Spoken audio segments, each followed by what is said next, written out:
Welcome to another St. Pete by Night production. The following is rated for mature audiences and may contain graphic themes that will be distressing to some viewers. As always, we recommend you ensure the safety and well-being of yourself and those around you at all times. Viewer discretion is advised.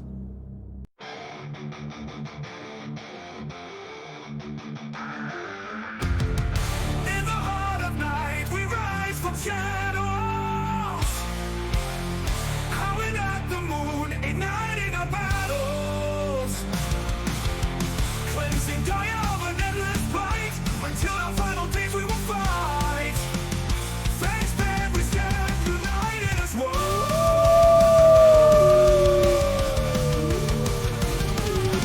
Evil spirits lurking with horror and dread. Little light leads us where the grave dare tread. Glory and honor, wisdom in our hand. Together we rise, take our final stand.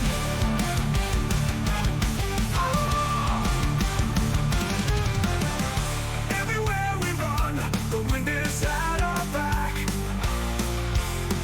All the warring forces we will track.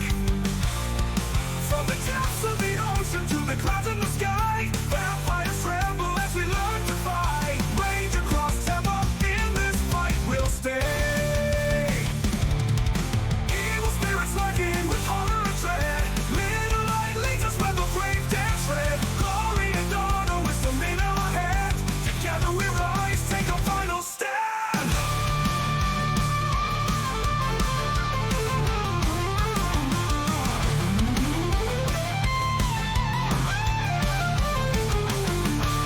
Rage across Tampa, in this fight we'll stay. Everywhere with the pack, let the night be our guide. In battles of honor, we shall never hide. They'll never hide.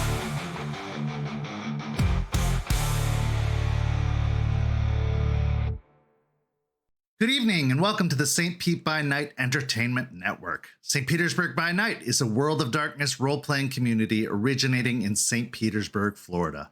My name is Kent, also known as Kent on all social media, and I will be your storyteller tonight.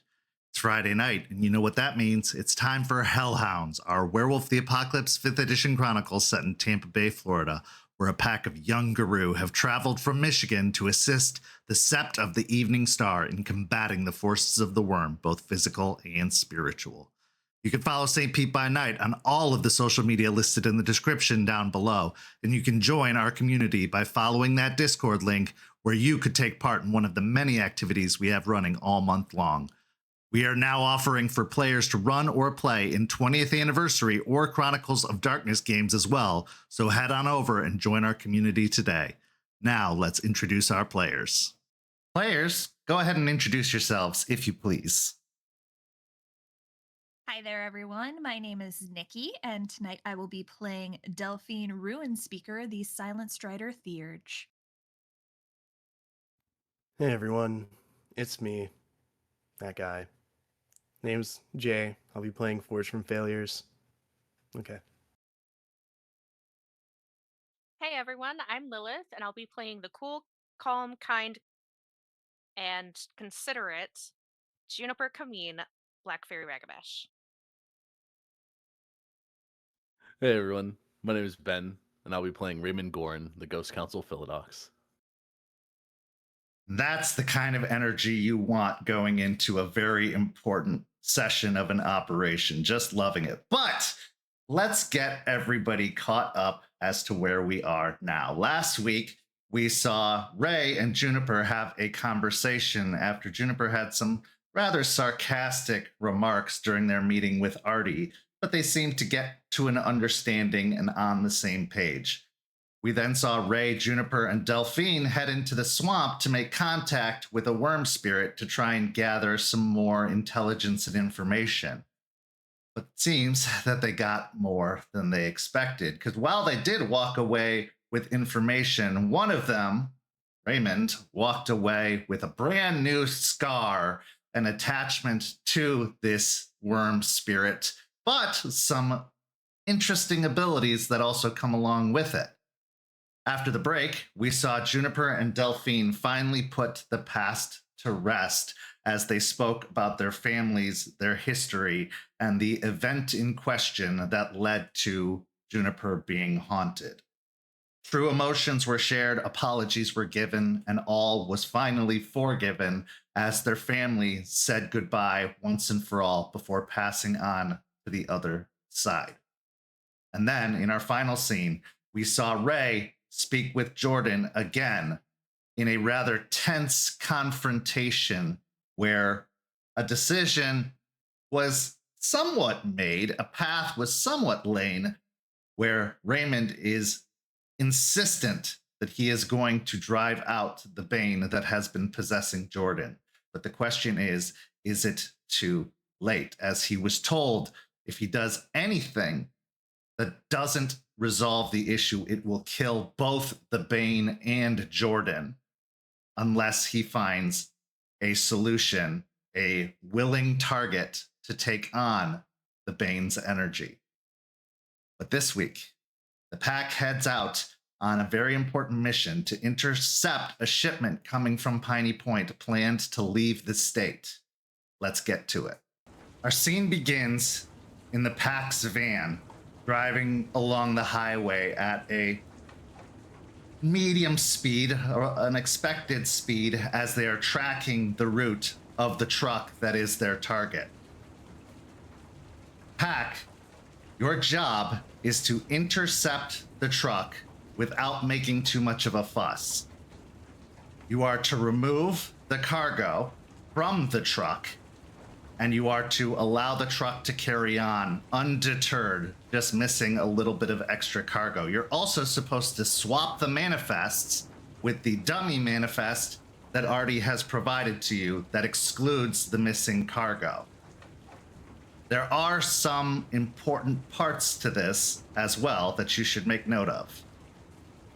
Success hinges on the truck being stopped and the cargo being removed without drawing a great deal of attention. The cargo needs to be transferred or quarantined safely. The driver must remain unharmed and unaware. You must leave no trace. Anything other than that could lead to a partial success or an outright failure to the mission at hand. But that's not the only complication. As along the route, as you're beginning to drive the path, you receive a phone call, and the caller ID says Artie. As you pick up the phone, Artie says, "Hey, I know you guys are on the mission right now, but there's something important you should need to know. I've been keeping an eye on the truck as best as possible to make sure that everything is planned to move smoothly. But I received an important update. They switched the truck. So all the information you have about a license plate doesn't work anymore. I got a partial glimpse of the vehicle, but I couldn't get a lot of details about it. You're looking for a truck with a white cab, no lettering on it, and it's a typical 12-wheeler.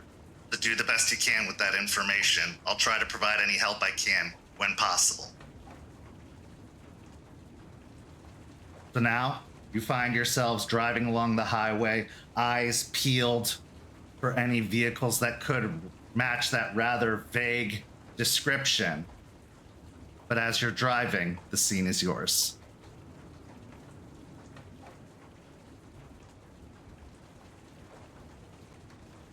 Delphine will probably be in the passengers. She will be riding shotgun, and I assume Ray will be driving.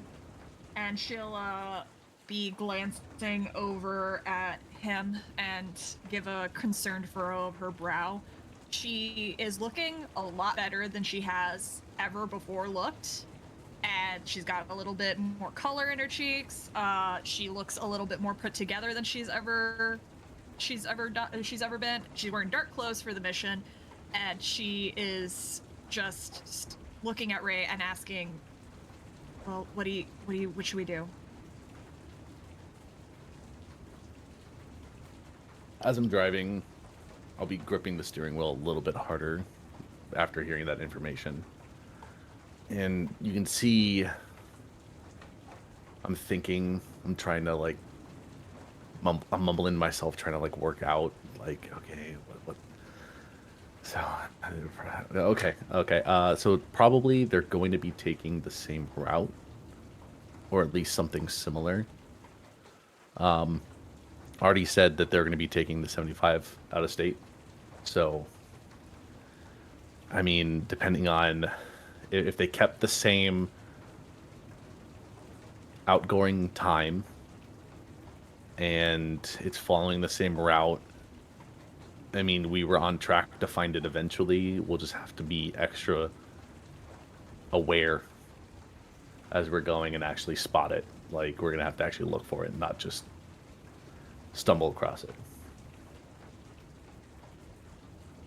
Now, 75 being one of the only major routes that can be taken out of the state, you feel pretty confident that they're going to stick at least to the travel plan based off of the delivery locations that were mapped out along the route. Any other route to be taken would add at least 12 or so hours to their trip. And knowing that this driver is supposedly an unaware human with no knowledge of the mischievous deeds going on, they're probably going to stick to the same route as was planned before. As you're driving, rain starts to fall. Now, in Florida, we don't get a lot of snow, we don't get a lot of frost, but our winter can sometimes consist of a little bit of extra rain. So now you have that to contend with as the sky has grown dark and you have started to enter into evening along the route. You're about 2 hours outside of Tampa at this point, driving along the highway.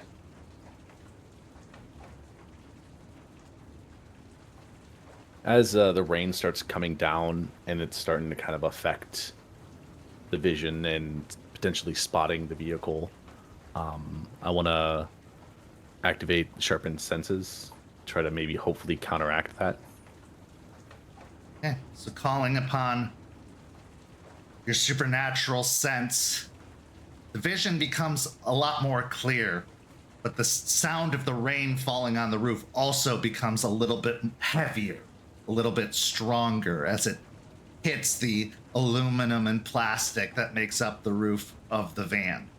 But you do feel like you have at least an advantage now in trying to spot the truck.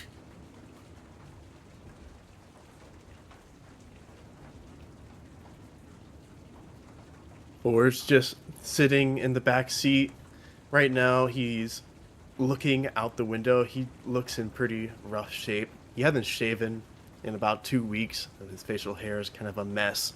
He smells like sweat and just misery at this point. His clothes all wrinkled as he's just looking out this window, not saying anything. He hasn't said a word this whole trip.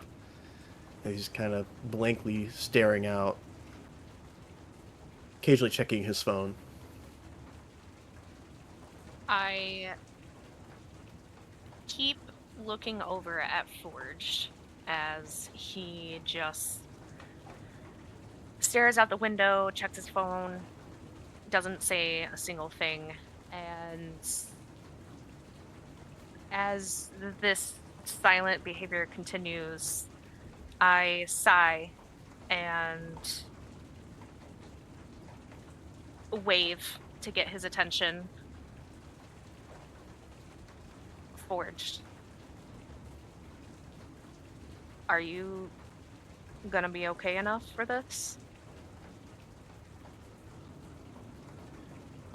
Just slowly turns his head, looks at you, or just kind of mumbling to himself. Yeah, whatever. He'll be fine.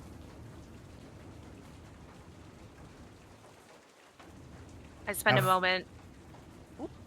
I spend a moment to just kind of read him and try and judge where his headspace is at before looking over at Delphine and just kind of like tilting my head over at him, knowing that they have a better friendship.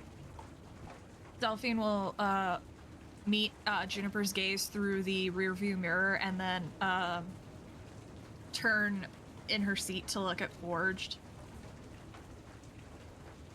Hey, look at me. We're gonna figure your shit out, I promise. Whether we're gonna get this done, and then we're going to figure out what happened, and we're going to fucking get even.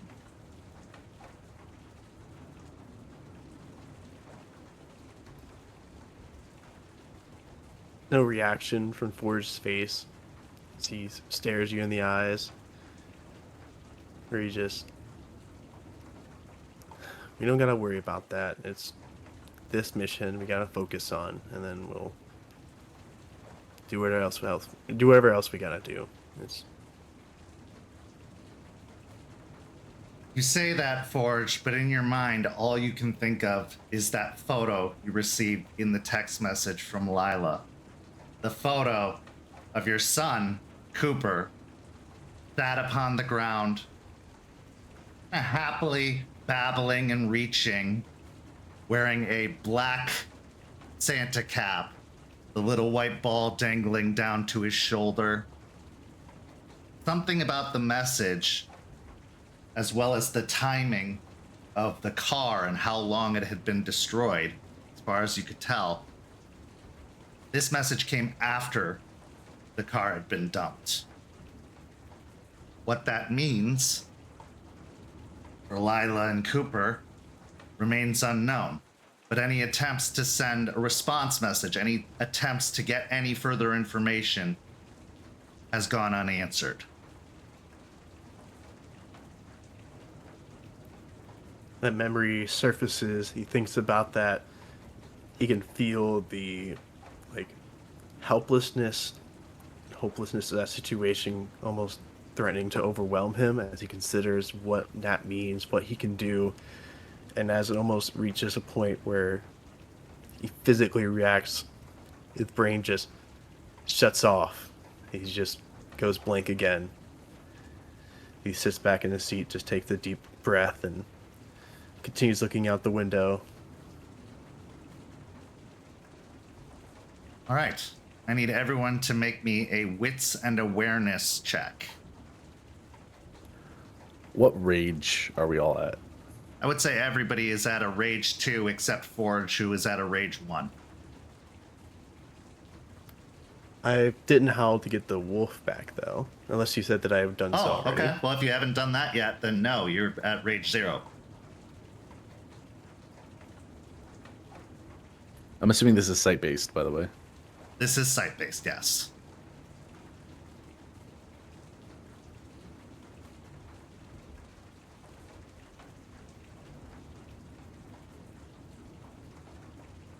I got 7 with a crit.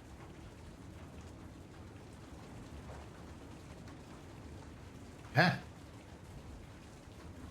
And Forge, what'd you get? Got 4 successes. Okay. And Raymond? I got 7 not with a crit. And finally, Juniper. I also got 7 with a crit. Okay. So despite the storm and the rain and the dark, all of you managed to lock eyes on a truck further ahead along the road that seems to be bearing at least a similar enough description to what Artie had stated. There are no unique marks or features along the truck. Cargo. It's hard to say for sure that this is the truck that you're looking for, but it's the best lead you have at the moment. I would like to activate penumbral senses because as far as we're aware, only the truck changed, not the cargo. And I know that those creatures leave a little bit of an aura in the Umbra. Okay. As you spend the willpower projecting your senses beyond, looking to the other side. Go ahead and make the roll for penumbral senses.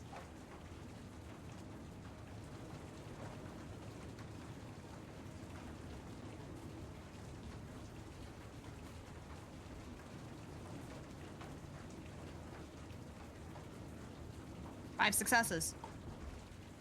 Okay.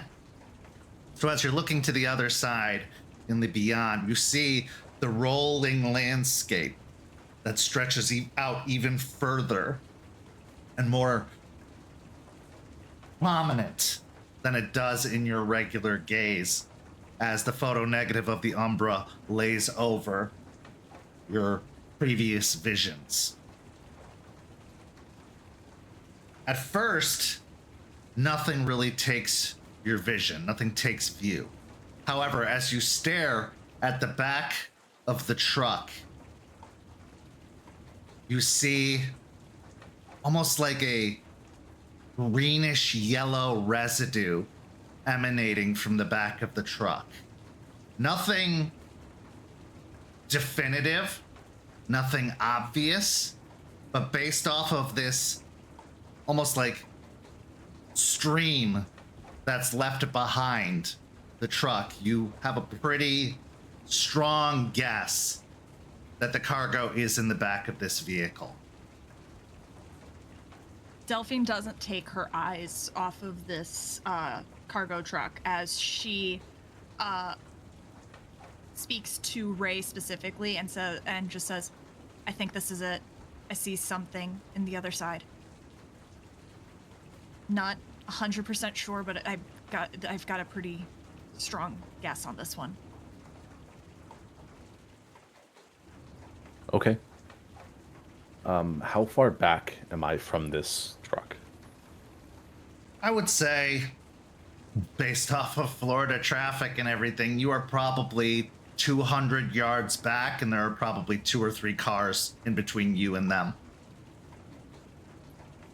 Okay. I will try to keep that distance. So I don't want to make it too obvious. I don't want to, get too close and maybe alert the driver about a random car following him for a super long distance. Is it also possible, can I read the license plate from where we are? I would say with this kind of visibility, you might be able to get a few of the numbers and letters off the back of it, but you're not going to get the full plate, only because of cars getting in the way, the glare of the headlights reflecting off of the back, as well as the wet sheen that's over the road that is also casting light in different directions. But you can get at least a partial plate, yeah. Okay, because Artie said that he was able to get a partial plate too. Correct. Right? Yeah, give me a wits and investigation to see if the partial plate you get matches the partial plate he gave. Okay.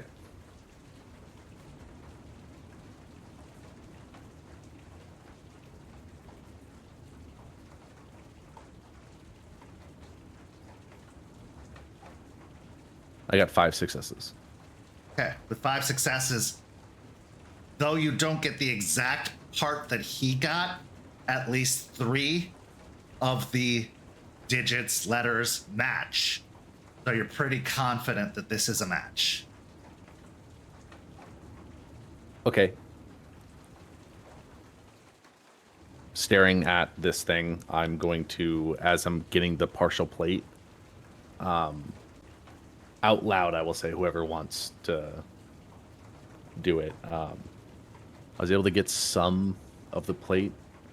It matches somewhat of what Artie gave us, but if you want to text him what I got, maybe he'll be able to confirm it 100%.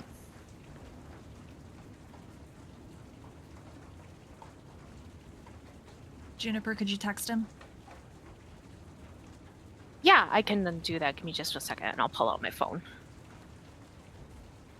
As you punch in the text with the information given to you by Raymond, it only takes about 30 seconds before you get a thumbs up emoji, a truck emoji, a plant emoji, like a a vine emoji, and then a zombie emoji. In the least amount of words I've ever had with somebody, he said that yes, that is the truck that holds the fungus that turns everybody into zombies. Okay, good. I trust you, Delphine, in what you saw, but double confirm, not a bad idea. That's fair. You know, if we can get the car close enough, we could give the engine some problems and they'll have to pull over.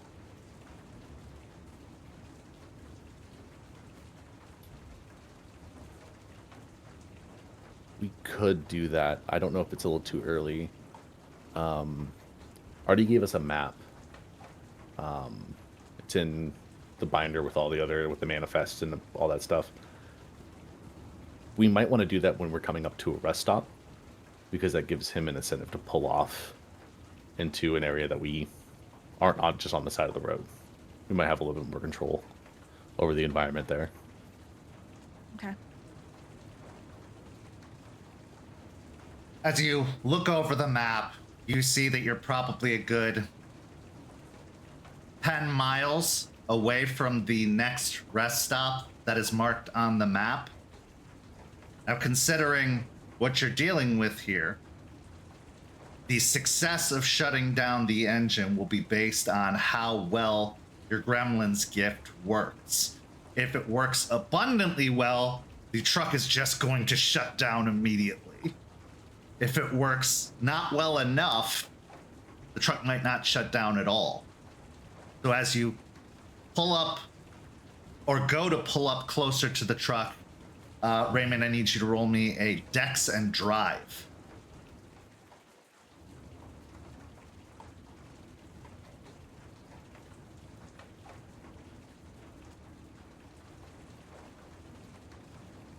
Two successes. 2 successes. You try to maneuver the car through the traffic, but you find yourself getting cut off or boxed in more than you would like for the next 3 miles, only leaving about 7 miles left before you are able to get close enough to the truck to try and use your gift. So as you pull up to the truck,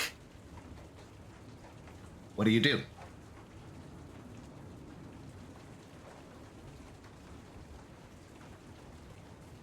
Are we getting close to that rest stop? You're about 7 miles away. Okay. I just kind of like tap my fingers on my knee, getting a little bit restless the closer that we get. And I pipe up as we get closer. Who should try and take out the engine? I'm driving, so I can't really do it. Forged can't do it either. So it's between you and me, Juniper. Do you want me to try and do it? I know that you're using your senses right now, so I don't want to overwhelm you. She looks at the truck and she glances at the photo negativeness of their little area through the rear view mirror, kind of getting a little disoriented. Yeah, I think it might be best if you do it. All right, let me just scooch up here a little bit, and I'll like kind of center myself so that I can see better out the front windshield, and just basically just set myself up to do gremlins. Okay, so squeezing into the area between the front seat and the passenger seat, the front of the vehicle, you get a good sight of the truck up ahead. It's now basically kitty corner from you along the road. Go ahead and make a rage check to activate gremlins, and then a charisma and glory roll. I passed my rage check.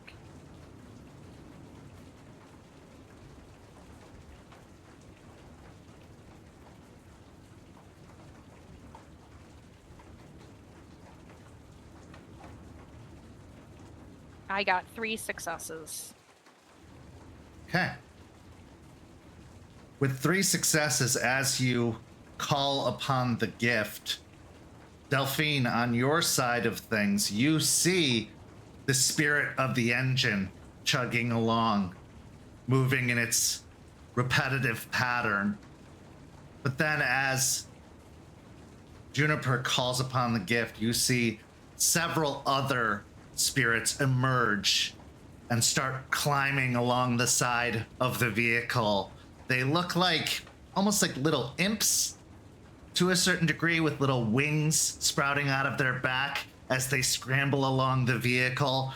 One of them kind of gives a cackle and a chuckle to the other, its shoulders rising and falling before it goes scrambling forward and diving into the hood of the vehicle. It takes a few minutes as you see a conflict happening between the engine and these impish havoc spirits. But after a short while, everyone hears an almost loud pop, despite the rain, despite the sounds of the other vehicles on the road. You hear a pop come from the engine of the truck up ahead, and a white smoke come peeling out of the front of the engine. After a moment, you see the hazard lights come on of the vehicle, and they start to pull off the road, getting onto the exit for the rest stop as planned. As the truck pulls ahead, you can see that the rest stop is pretty heavily populated due to the rain and the storm up above. You can see a line of trucks parked along one side, and a few vehicles, not as many, a few cars and vans and, mid-sized vehicles parked along the other side, but not nearly as many as there are trucks. Trucks are parked one after another, after another, after another, as it seems that the rain has caused a lot of the truck drivers to pull off the road, at least for a small respite, if not for the night as a whole. But following behind the truck to get off the road, I need another Dex and Drive check, as you are going to have to cut across multiple lanes to get into the exit lane of the truck. While he's making that roll, Delphine will just look over her shoulder at Juniper and just give her a thumbs up and a smirk. Good job. I smile back and kind of chuckle. Thanks. I didn't do much, but whatever you saw, it evidently did. I spent a willpower. I got 3 successes. 3 successes. Okay. It's a pretty quick jerk of the wheel. And while you do cut off another driver who honks at you in the process, you don't make any kind of impact with them. They just end up staying the course, maybe jerking the wheel a little bit, causing the headlights to bob slightly, but you do manage to make it to the exit without running off the road, without hitting another vehicle before you pull into the rest stop. As you pull off the side of the road into the rest stop, seeing all those trucks lined up, you see the truck that you're following pulls into one of the only remaining open spots, which seems to be sandwiched between 2 other trucks, giving a little bit of room in between for somebody to move through if they needed to, but it is pretty tightly packed in overall. So enough room for, people to walk through, but not a lot of great room behind that. However, the back of the truck, which is where you're most invested, is clear enough for cargo to be unloaded or anything to happen that needs to happen. As the truck pulls in and parks, where are you parking? Are you parking right behind it, or are you parking where the cars are parked? What's your plan? I think right now, to maybe not be as suspicious, because we did just cut over a few lanes and kind of potentially following this truck, I'm going to park in front of it with the regular cars, just to kind of make it look like we had to pee really bad or something. Okay. So as you pull into one of the parking spaces alongside the other regular vehicles, the regular cars, go ahead and make a wits and awareness, Juniper.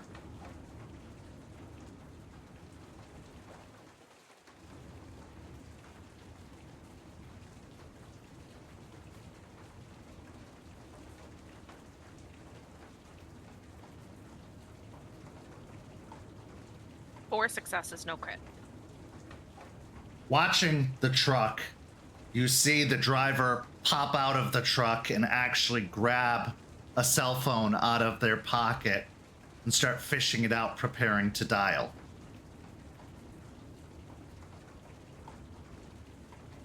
I perk up and hone in on him. Hold up a second, guys. Let me listen in. He's making a phone call right now.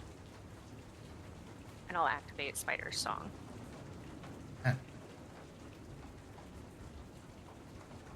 It's just, it's a willpower, so I will cross that off. Okay.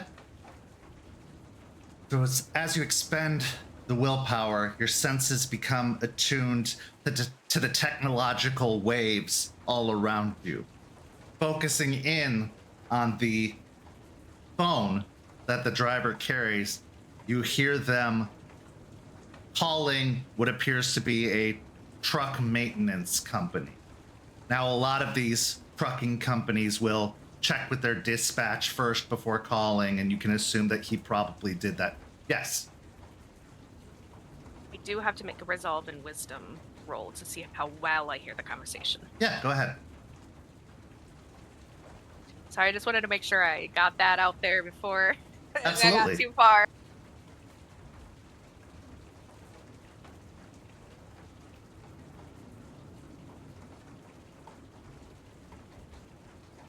Another 3 successes. Okay, with 3 successes, you get enough of the conversation to figure out approximately what's going on.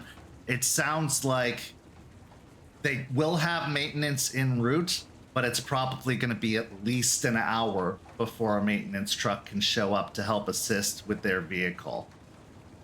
At this point, the driver grumbles and hangs up the phone, and you can see them pop open the hood where more of this white smoke plumes outwards. Delphine, watching the truck, you can see the gremlins also pop out of the truck. The little impish havoc spirits pop out and high-five one another before popping out of existence. You hear just Delphine let out a snort, just watching this interaction, though none of you can see it. And she'll look at everyone. All right, our friends in the inside are out. So what's next?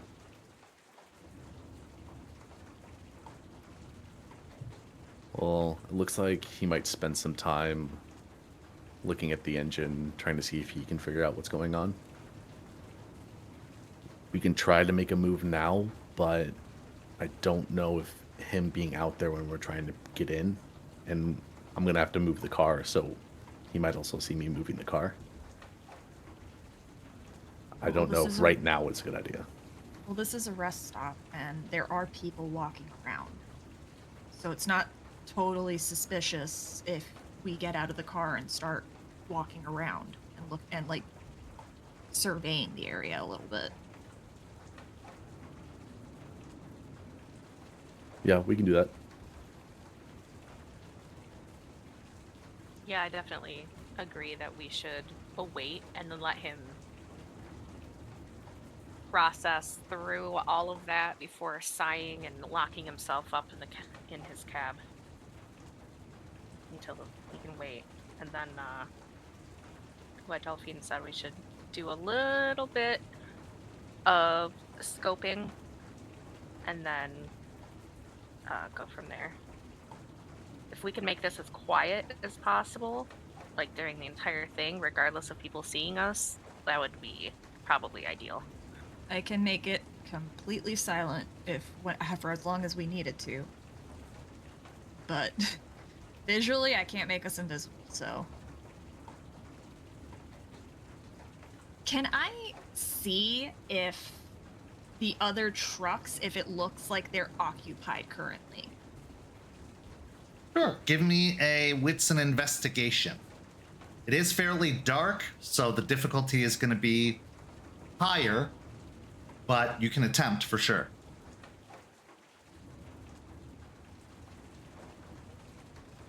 Does anyone want to assess me? No. What is the roll? Wits and investigation.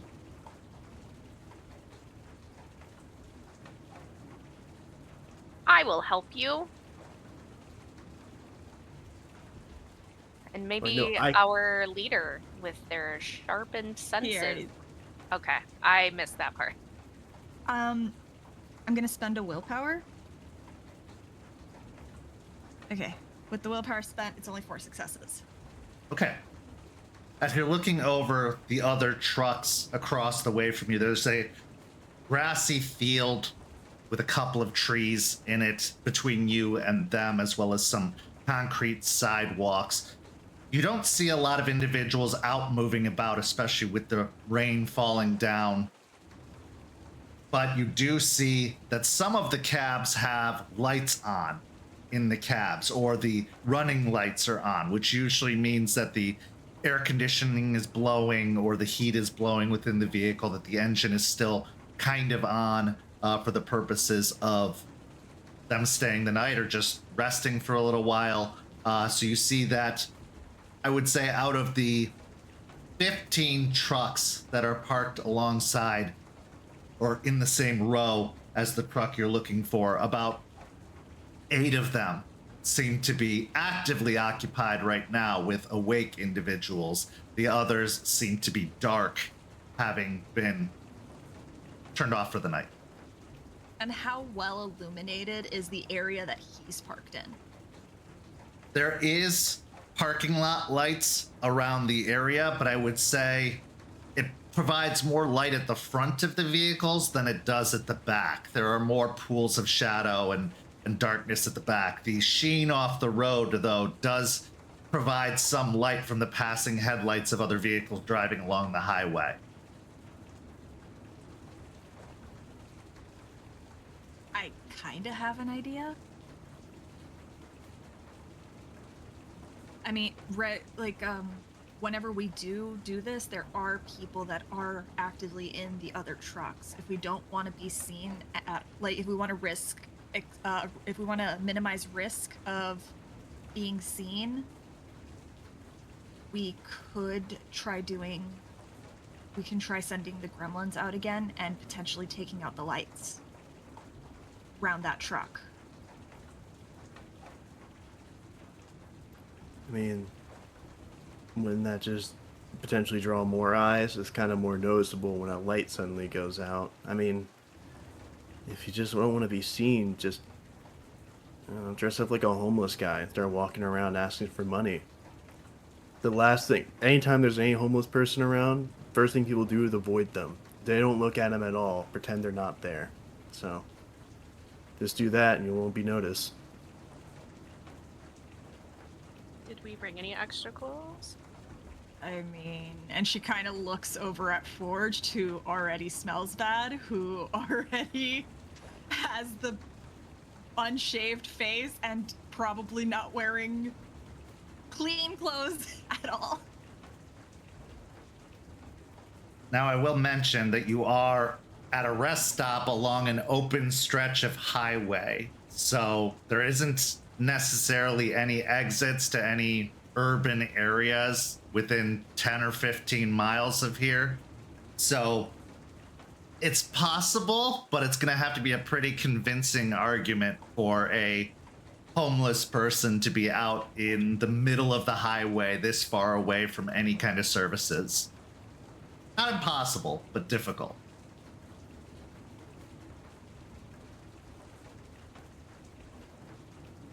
Noticing the look from Delphine, Forge just looks down at himself, looks up. Can I not? I mean, let's do your plan then. Let's just Maybe make me walk out here in the rain doing all this shit.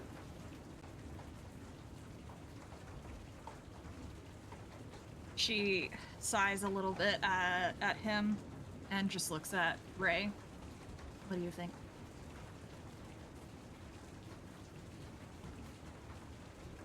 I think both ideas has their positives and negatives. I mean, the lights themselves are near the front, not the back. So I don't know if knocking out those big lights are really necessary if we're going to be in shadow behind the trucks. I'm more worried about noise, but you can handle that. I'm just more worried about just being spotted by people walking by or stepping out of the truck.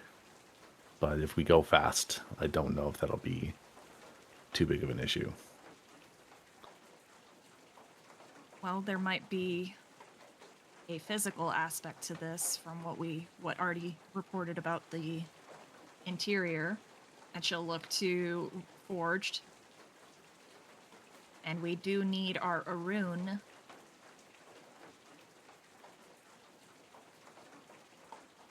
Well, Juniper's a better fighter than me, so just get her to do it.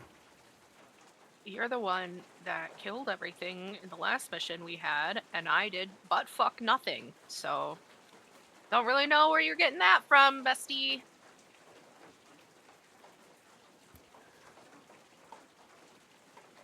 I liked you more when you were in hell.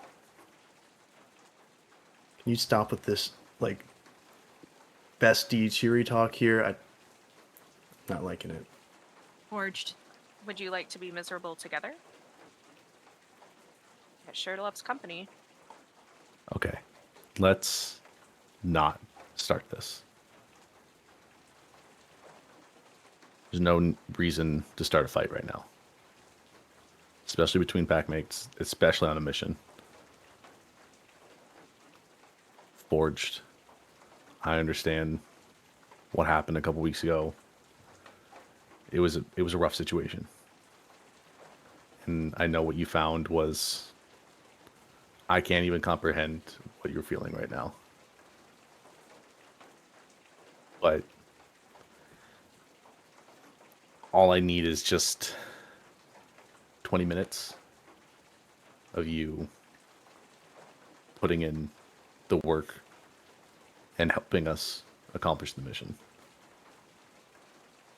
And we can talk about this and work it out and figure out a way and a solution to help you. Unfortunately, we just can't do that at this moment. Could you do that? What we're doing now, Forge is going to get us closer to dealing with everything that happened with you. Like, if we don't take care of this, we can't go take care of that. This is the only obstacle in your way. This is one step closer to Vanessa. And you personally, I think I can promise, on at least from my end, that if it comes to final blows, you deserve it. And you personally putting your claws in her. So, Raymond, I need you to make a charisma and leadership roll. If either Delphine or Juniper have dots in leadership, they can assist, but otherwise, this will be your role. Nobody wanted me to be the leader, so... Put it into politics.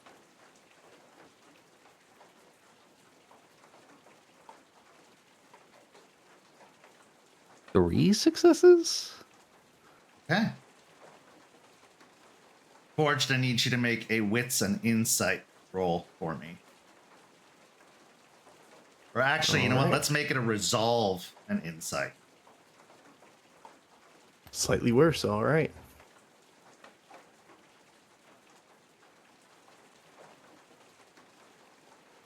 5 with a crit. You can proceed however you would like to proceed. But for the other two, because of the 3 successes from Raymond, all three of you can regain a superficial willpower as you are emboldened by your unified words of let's get this done, let's do this thing.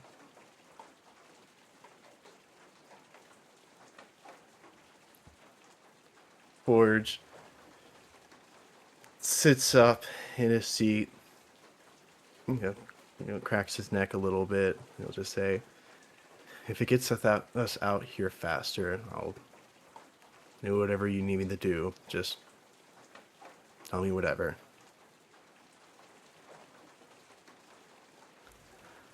Well, I mean, first, I'm going to need you to howl.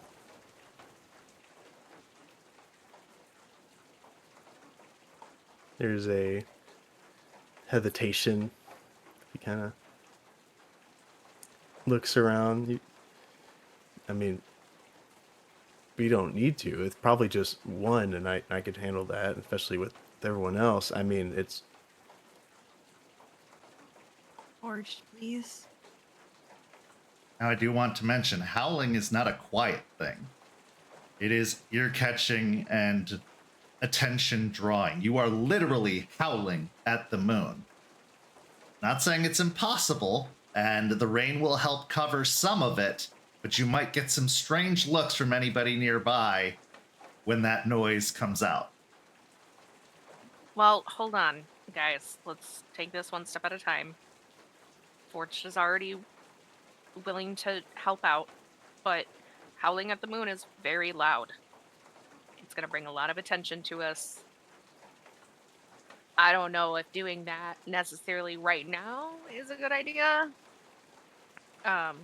Like, as far as we know, we're just dealing with regular people right this moment. If down the line, if something happens, we can howl, but let's not push things too much. Fair enough.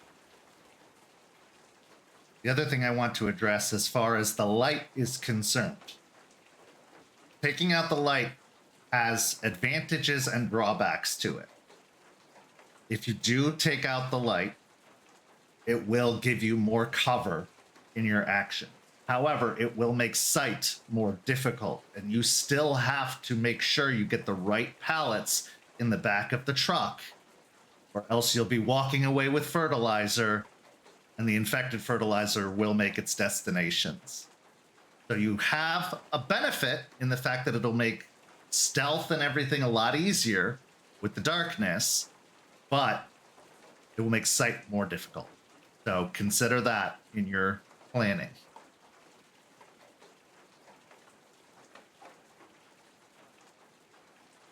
It's not like there's no light at the back of the truck. There is light, ambient light, that is still illuminating the back of the truck.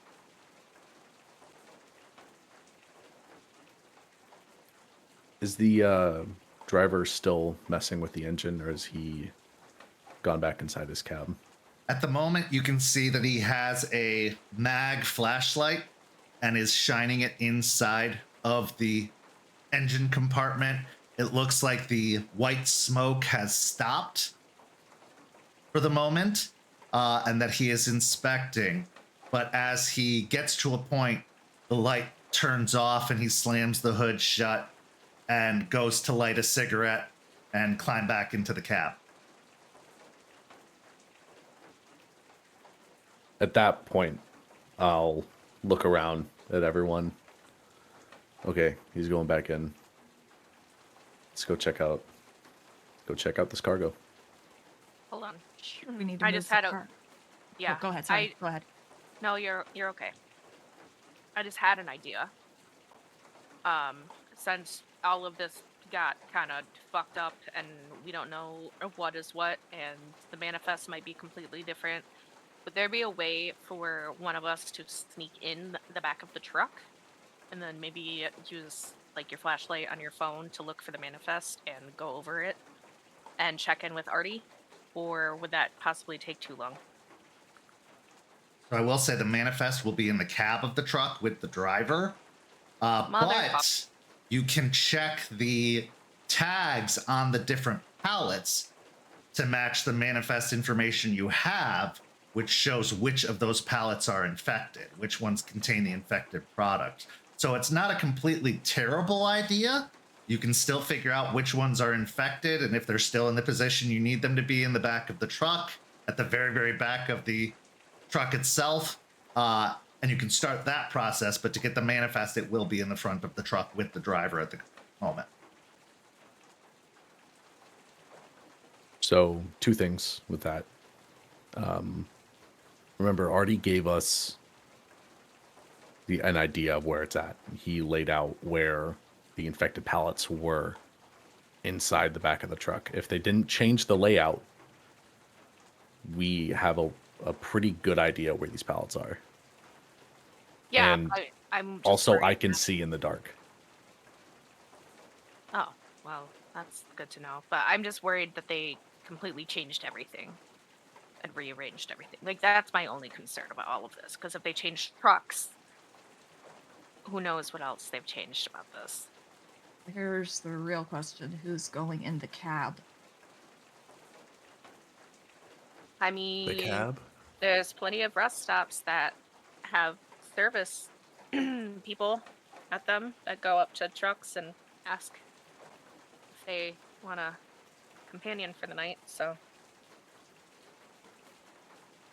it's a real popular thing up in Michigan, kind of like on the south border between that and like Indiana, Ohio. My parents Are you warned s- me about it. Are you saying one of us should? I'm not doing that. I'm gonna go to the back. I'm gonna go to the back and keep things quiet.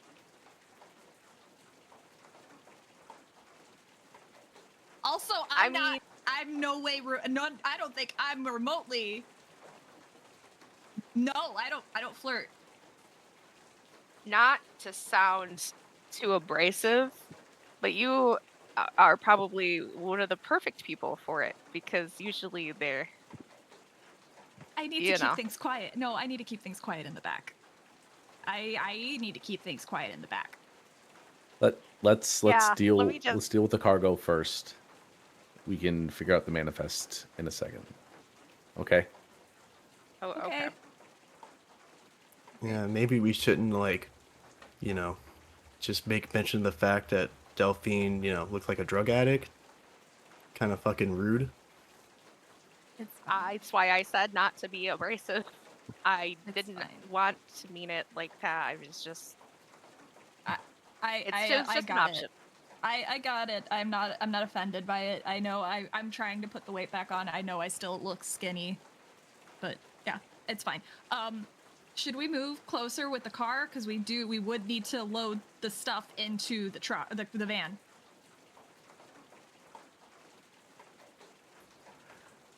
Yeah, I mean, is the parking spot that the truck driver parked in, is it like near the middle of the pack of trucks, or is it kind of near one end or the other? I'd say it's closer to one end than the middle, but it is still in between several trucks. It's not the very end. So I'd say it's probably about 4 spots in from the end, but every spot is filled. Every truck spot is filled.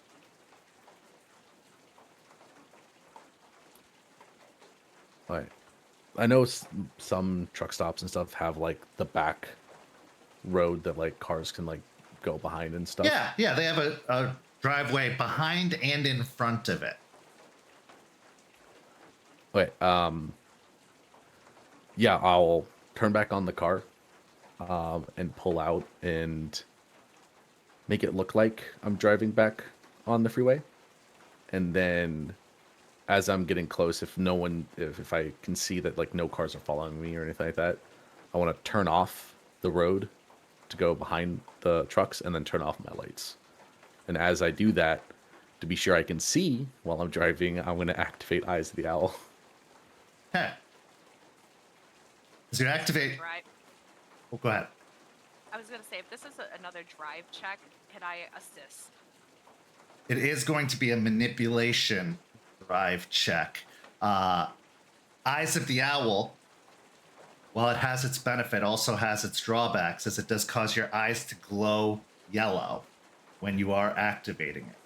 So you can do it, and it's not going to be a problem yet. But if you keep it active and somebody sees you, that is going to be surprising, to say the very least.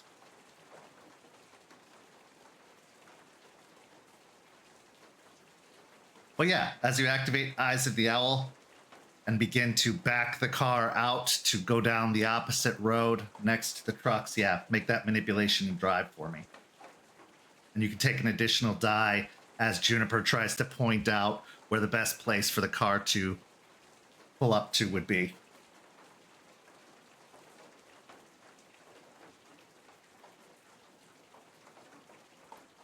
Three successes. Keeping the headlights turned off so as not to give any signal as to what you're doing, you back the vehicle out of your parking spot, having to go in opposite direction as you came in so as to get the best approach to the truck. You pull up behind the truck itself, using as much cover as you can from other nearby parked trucks or from the highway itself, as there are also trucks parked along the edge. That's how full this particular rest stop is. You drive into what you believe is the most ideal position.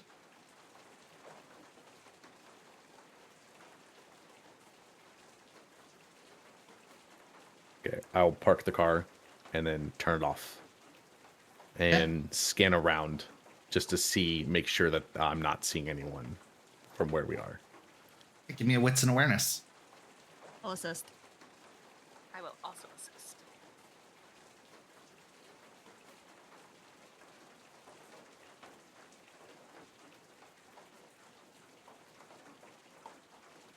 And yes, this is site-based, obviously, so you can include that.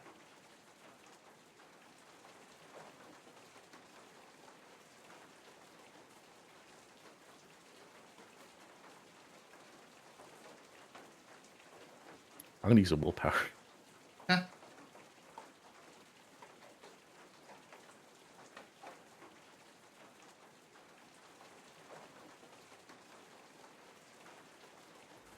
On 10 dice, I got 3 successes. As far as you can tell, the way is clear at the moment. There doesn't seem to be anyone else milling about actively. That doesn't count for anybody potentially in their trucks, but you don't see anybody out on the road or climbing out of their trucks at the moment. All right, your call, pack leader. Lights on, yay or nay? Yeah, let's take out the lights.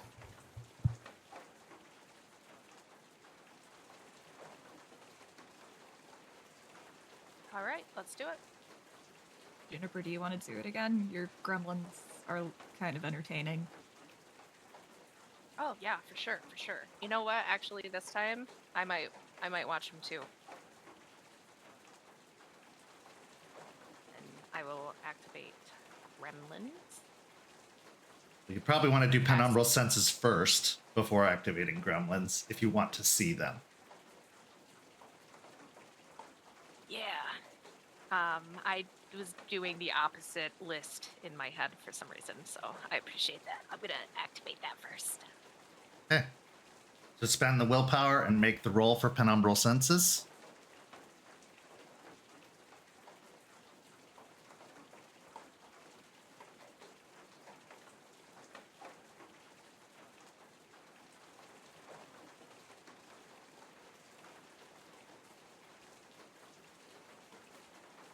Six successes with a crit. Okay. Yes, you can see very actively. And then make the rage check and charisma and glory to activate the gremlins.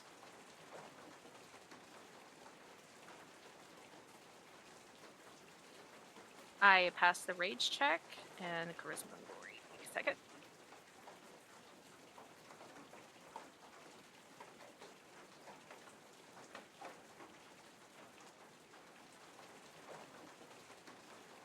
That one was only 3 successes. Okay.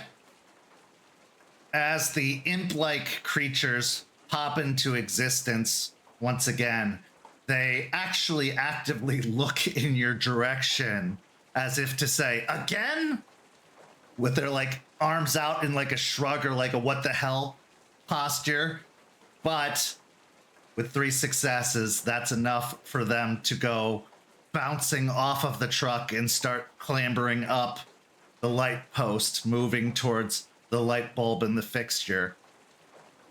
As they get up there, they surround the lighting fixture and start reaching in and like tapping on the bulb or messing with the wiring in the fixture. And after a moment, the light coming down from that particular lamppost starts to sputter and flicker before it goes out.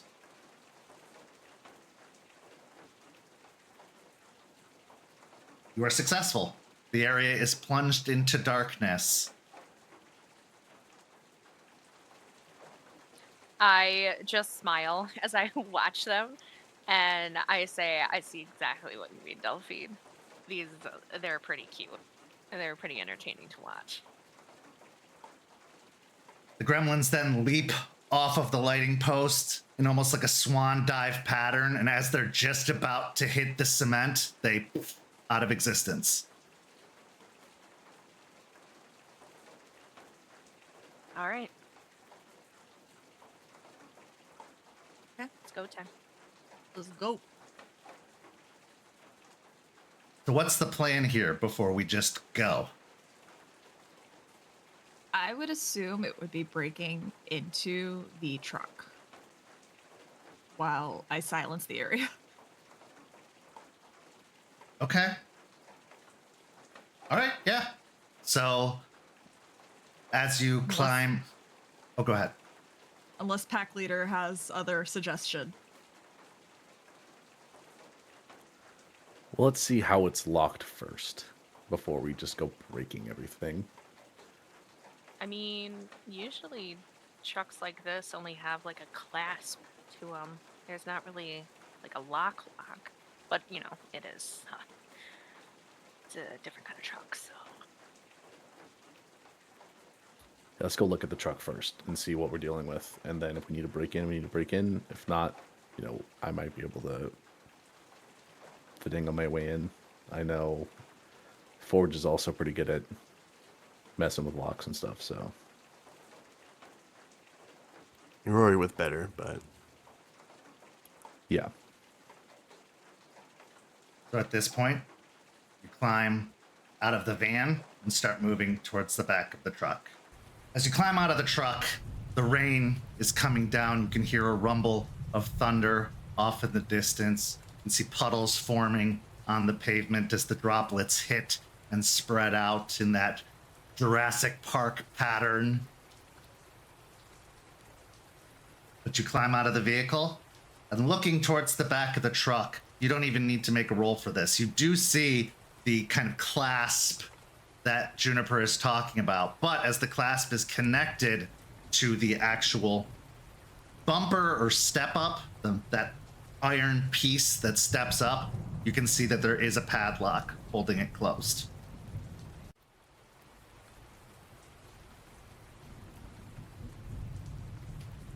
Okay, that's what I thought.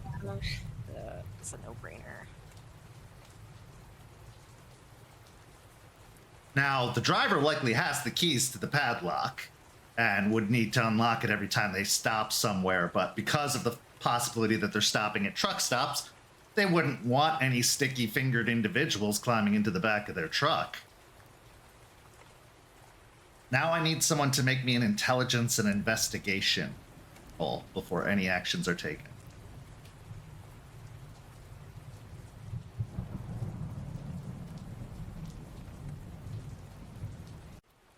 I have a 4 dice pool. Who has?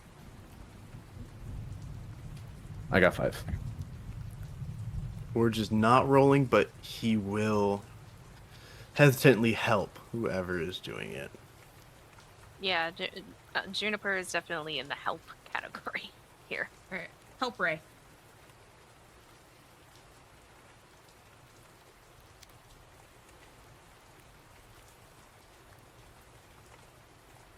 3 successes.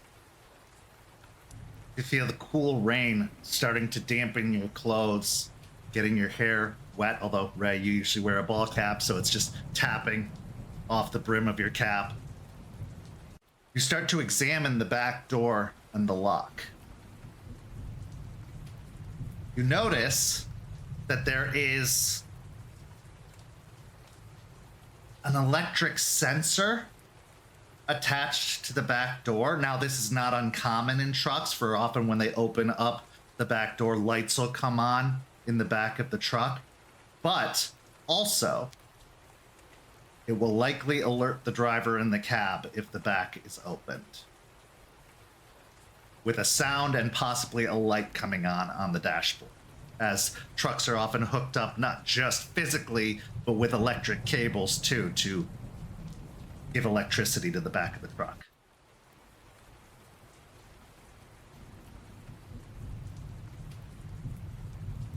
Staring at the truck and looking at the door, I'll notice that. And in the dark, you probably won't be able to see the slight grimace across his face. But in his voice, you'll hear a little bit of a disappointment. There's a sensor on the door. If we open it, it'll probably alert the driver.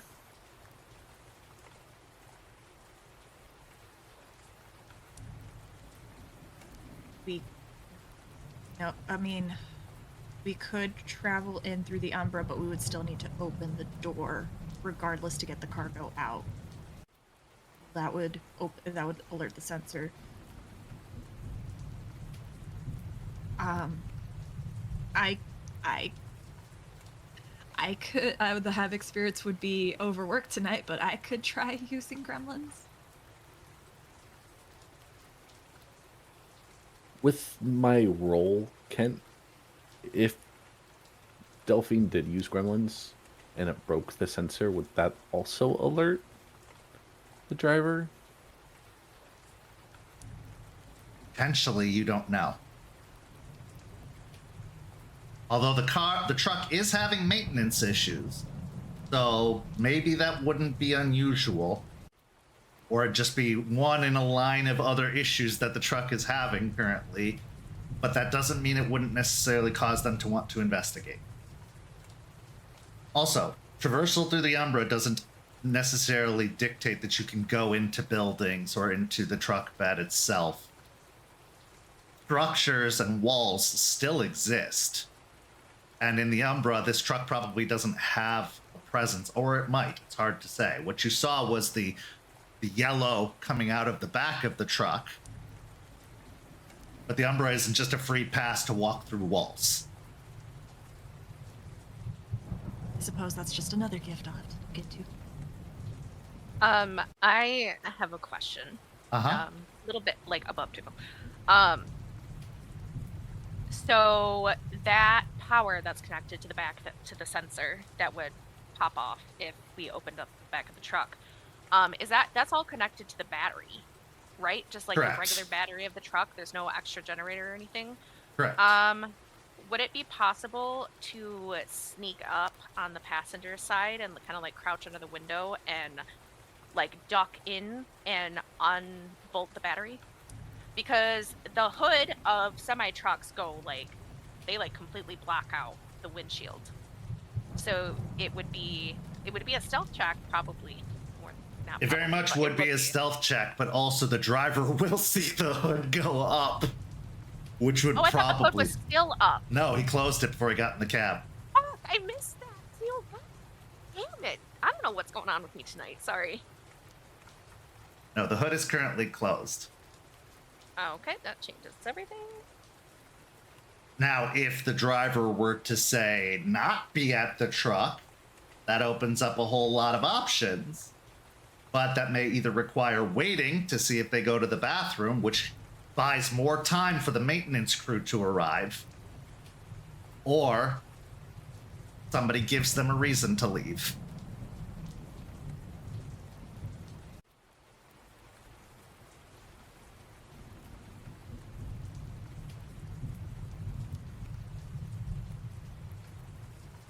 Seems like we're in a pass here. Man, we could just call it quits. Head back. No. Anybody want to be a cute dog and get their attention? Get them out of the truck? I look like a hungry dog, not a cute dog.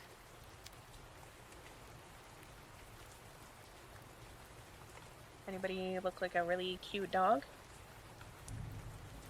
It's in this moment that Delphine realizes she has never seen Ray in his lupus form. And she just looks at him. You look like a wolf or... There'll be silence for like 10 seconds. No. Yeah, what is your lupus form? I don't think I've ever seen it either. Does it matter? In this moment, yes.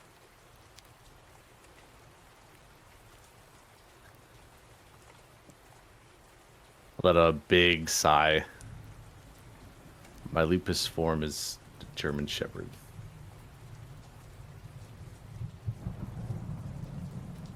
I just make sure to not drop my jaw in shock. But I definitely like emotionally stumble a bit at hearing that because German Shepherds are adorable. Now that's German Shepherd-esque. You don't look exactly like a German Shepherd. You look like a very, very shaggy wolf dog. German Shepherd coloring, maybe.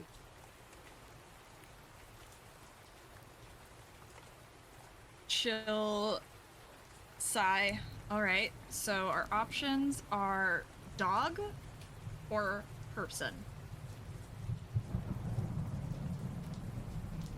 Or you can wait and see if they Or go to we the can bathroom wait. or get something from the vending machine.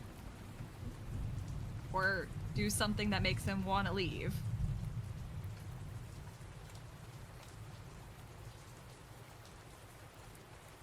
What kind of phone did he have? Well, smartphone, it was hard to tell. You couldn't see it that well. Basically pulled a little black thing out of his pocket.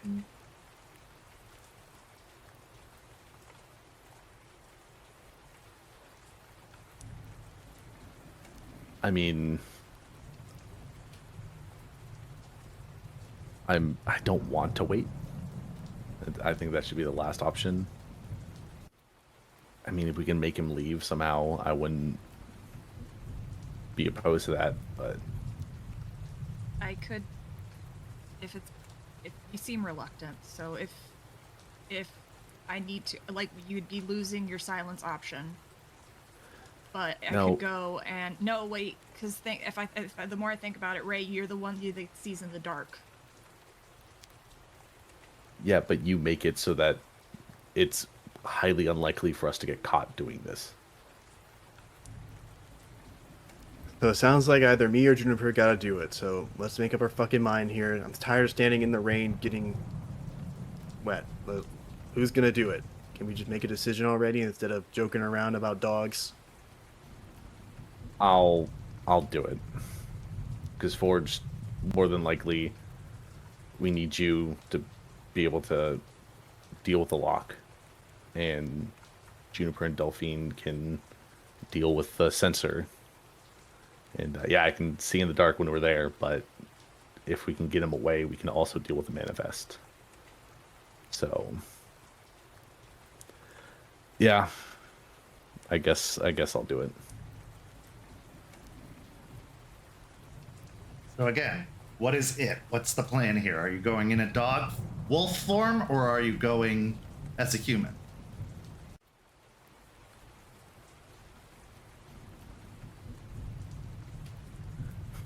Does a dog make me more charismatic? No. Could If also just anything, if ask they him- get close enough, they'll be able to identify that you are not in fact a dog, but a wolf. You could also, Ray, just go up as a person, see if he can bum you anything. Maybe you forgot your key, you locked your keys out of your car.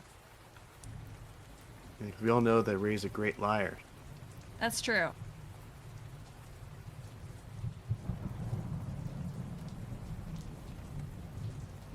Fine, I'll do it. Let me just... Do we bring anything extra? Like, is there a flannel in here or something? Sure. Thank you. So I will take a moment to go back to our truck and, like, how do I put this? Just kind of, like, rough myself up a little bit, make my hair, like, a little bit more, like, frazzled, put on the flannel, make sure that it's, like, soaking wet. Make sure I just, like, I look like a miserable girl in the middle of a restaurant that's clearly having a bad time. Yeah. Easy enough. And, doesn't take very long. I mean, you're standing out in the rain as is, so if you put the shirt on, if you're out here even just a few minutes, it gets wet pretty quickly. Yeah. I'm gonna like sneak off like a couple of trucks down and then go in between those trucks and like look like I'm coming up the front. Just Sure. try to like look like I'm looking for somebody, and then I'll spot him and like wave my hand.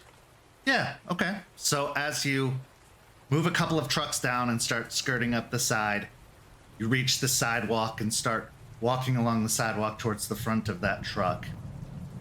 Give me a manipulation and subterfuge so you don't look like, oh, here I am, totally nonchalant. Not suspicious at all.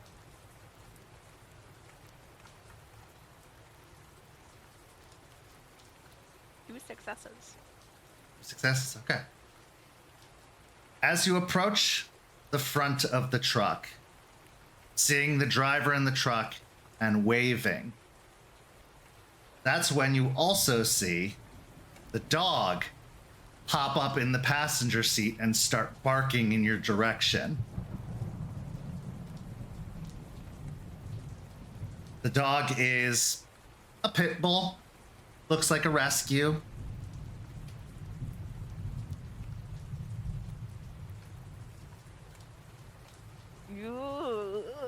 I smile wide. I smile wide and definitely don't think about the previous pit bull that I interacted with.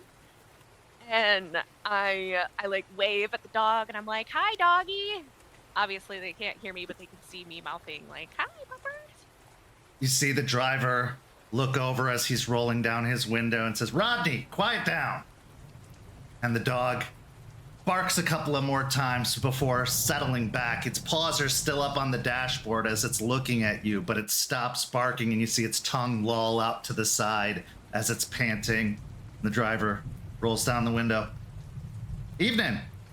You all right?" Hi. Yeah, sorry. I was just looking for some help. I accidentally locked myself out of my car, and it has my phone in there and everything, and I haven't found like a single person yet. I don't know if I just like am missing people, but could you help me? Do you have any like lock picking tools or anything to like get into a car? "Yeah, I got a Slim Jim. I can help you out. Happened to me before too." Give me a Perfect. manipulation Thank and you so much. persuasion, though.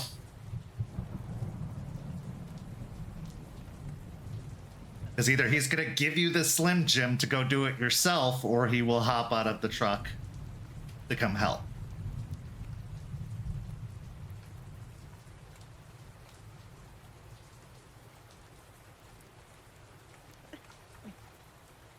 I got a brutal outcome. Okay. How many successes? 1.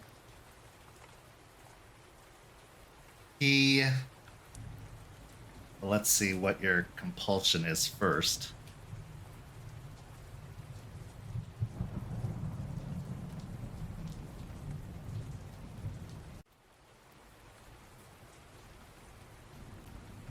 Okay.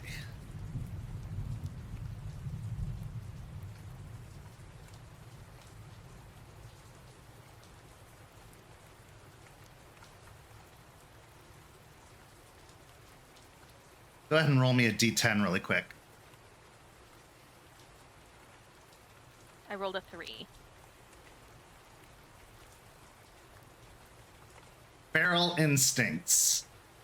Returning to an animalistic state, the guru regresses to a point where speech is hard, clothes are uncomfortable, and arguments are best settled with teeth and claws. For one scene, the character gains a 3 dice penalty to all rolls involving manipulation and intelligence. They can only speak in one-word sentences during this time.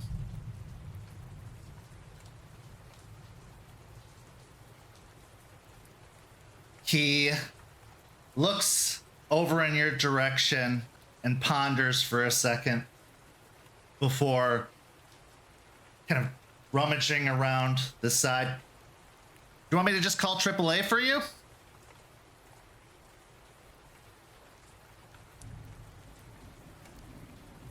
I shake my head no very vigorously.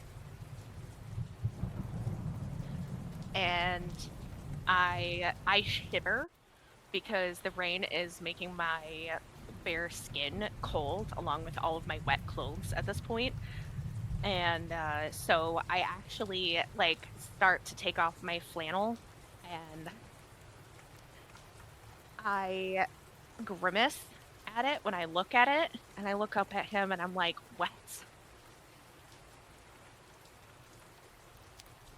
And I'm just frowning. I'm a very sad dog that's stuck in the rain. Okay.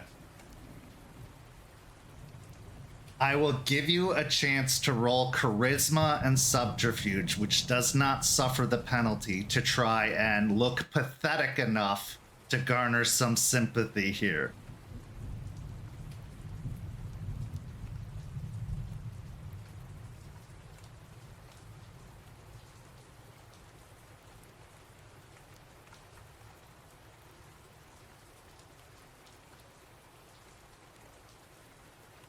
That's a 1? That's a lot. 0 success. 0 successes. Okay. I just take off my shirt. Take off my shirt. And just ignore those 0 successes. He gives a bewildered look in your direction. It's like, what are you doing, girl?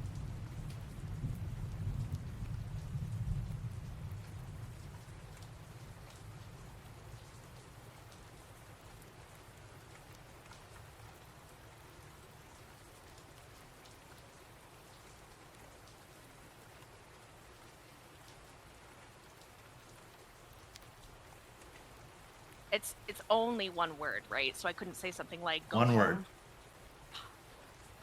Okay. Give me a second, because IRL person playing the character has to. Okay, like, so we'll go to the take back of the 5 minutes. truck while all this is Okay, happening. Thank you. So at the back of the truck, the 3 of you are watching along the opening between the sides of the truck, and you can hear this conversation plain as day, as it's only, at most 30 or 40 feet away. Why is she taking her shirt off? Like, for once, Forge actually kind of perks up. No, actually, hold on. I think she's onto something. I don't think she is. I think she is failing right now. So let's just continue. I guess just at this point, let's just do it. I'll turn off the. Should I deal with the sensor, Ray? Yeah. Deal with the center and Forged. Let's try to take care of this lock. All right, I'm gonna use my own gremlins. Okay. I did not pass the raid check, so I am at a 1. Okay. Go ahead and make the. I believe it was honor and. No, it's glory. Glory. And charisma. Glory and charisma. Okay.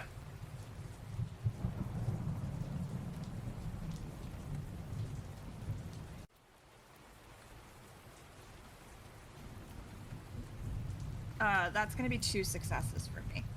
2 successes. Okay.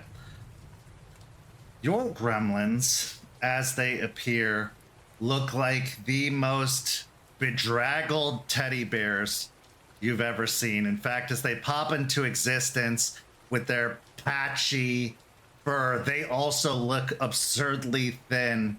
And is one of them smoking a cigarette? As they're looking up in your direction, rolling their eyes, the one drops the cigarette on the ground and stamps it out. And they just start kind of waddling their way over towards the vehicle. One of them climbs up onto the back and starts moving up towards the sensor at the top. And they actually reach into their fur and pull out what looks like a little hammer and just start smacking the sensor with the hammer. Then after a moment, they climb back down again, look at you, and then just gesture towards the truck like, ta-da, before they puff out of existence. Like a puff of smoke. Yeah. Even my gremlins are judging me. And she'll look at Ray and nod. We're good. Okay, I'll walk over to the back of the truck with Forged in tow and try to take care of this lock. Okay, so I you can have two. try and pick it, but I mean, I'm not as good at picking it. I could just break it, but if I do that, it's gonna be pretty obvious someone broke the fucking lock. So, whenever you feel like. Let me try to pick it first. Are you... Because how good are you at picking locks? I've done it a few times. It's gonna be a Dex and Larceny roll. Out of character, I have a 3 die to that. I have 4. And I'll just, the 4 is just, I mean, I can help you, but that's about it.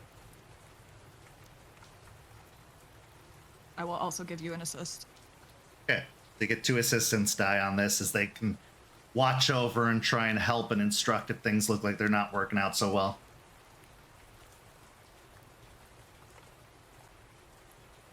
Six with a crit. Okay, easily enough. After just a few minutes of toying with it, the lock pops open and you can pull it off to release the latch on the door. Before releasing the latch, I will look at Delphine. This is gonna make a lot of noise, so you wanna do your thing? I will spend the willpower and activate Whispered Passage. How far does that extend? One moment, please, while I pull it up in the book. Okay, why don't we return Right to the by it. front of the truck then while you're looking that up? Juniper, as you are removing your clothes, the man asked, "What are you doing, girl?" I expressively grimace at him and I say uncomfortable. And I'm like shivering. At this point, I'm just like thoroughly soaking wet. Okay. I'm gonna roll 1d10. Odds, it's pathetic enough. Evens, it's just weird.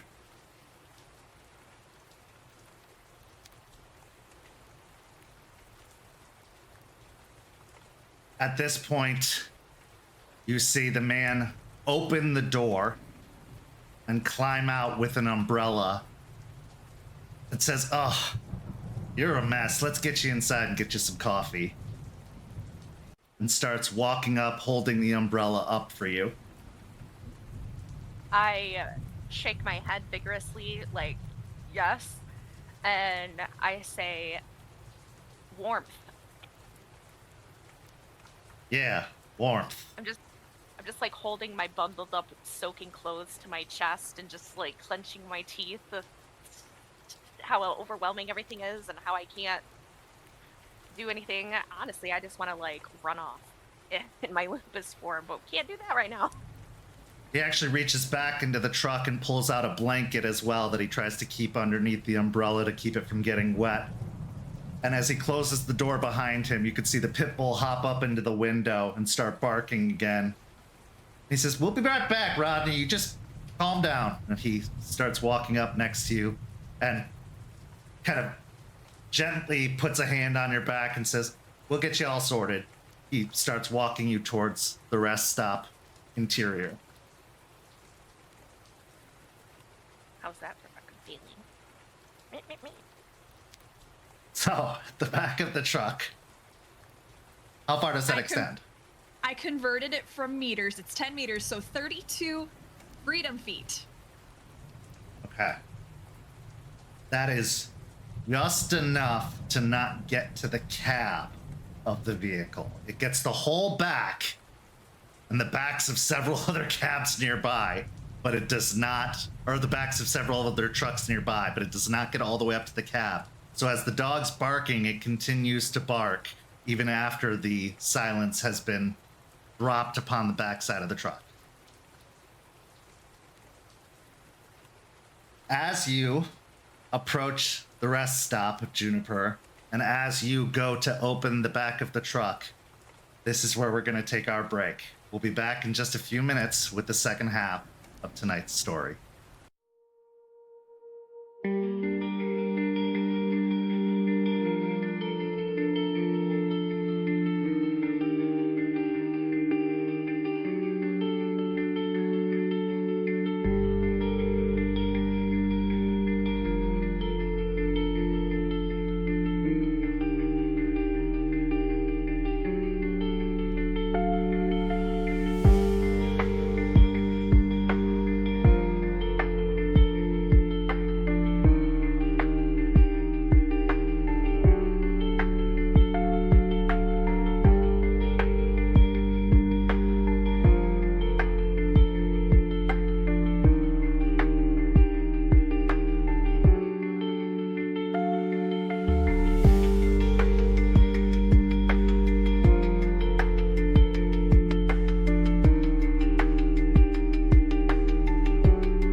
Welcome back. As we return, we see that the pack has split. Juniper, doing the most unique girl stuck in a rainstorm routine that I've seen possibly ever, is being led into the rest stop by the truck driver who has offered to buy her a cup of coffee. Meanwhile, at the back of the truck, Delphine, Forged, and Raymond. The silence has dropped, which means you can't hear out either, so there's no sounds of the barking dog that can be heard. The light has been taken out. The sensor has been taken out. I'm not even going to make you roll a stealth check to try and open the back of the truck. You have way too much on your side at this point for it to even be that difficult. So, standing there, hand on the latch, do you open it?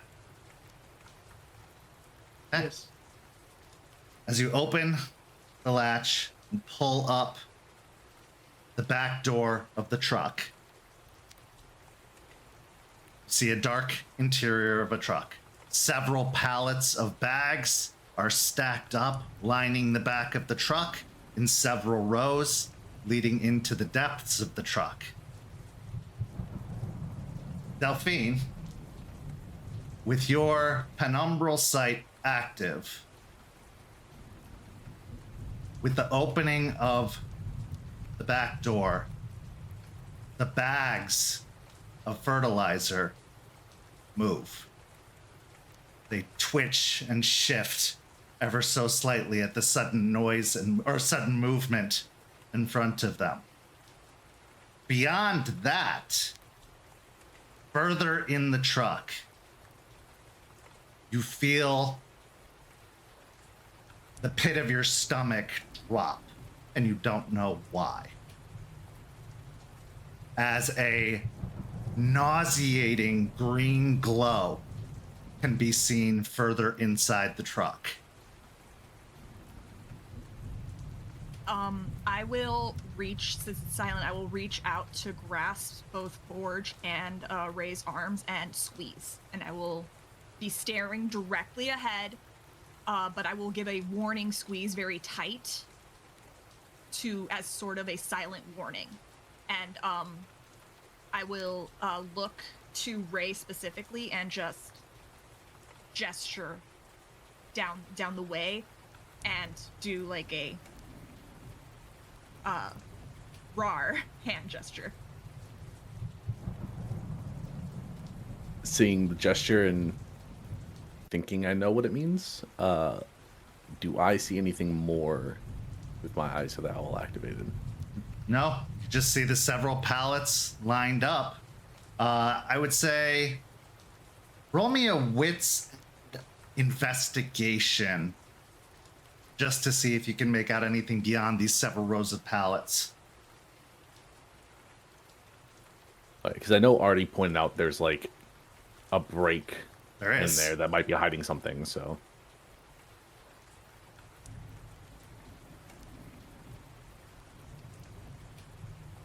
Four successes. Okay. Narrowing your eyes to beyond these stacks and stacks of pallets in front of you, you see two boxes that are of a different shape than the pallets themselves. One looks like a large crate, probably about, let's say about 3 feet tall by 3 feet wide by 3 feet deep. And a footlocker is set atop that box.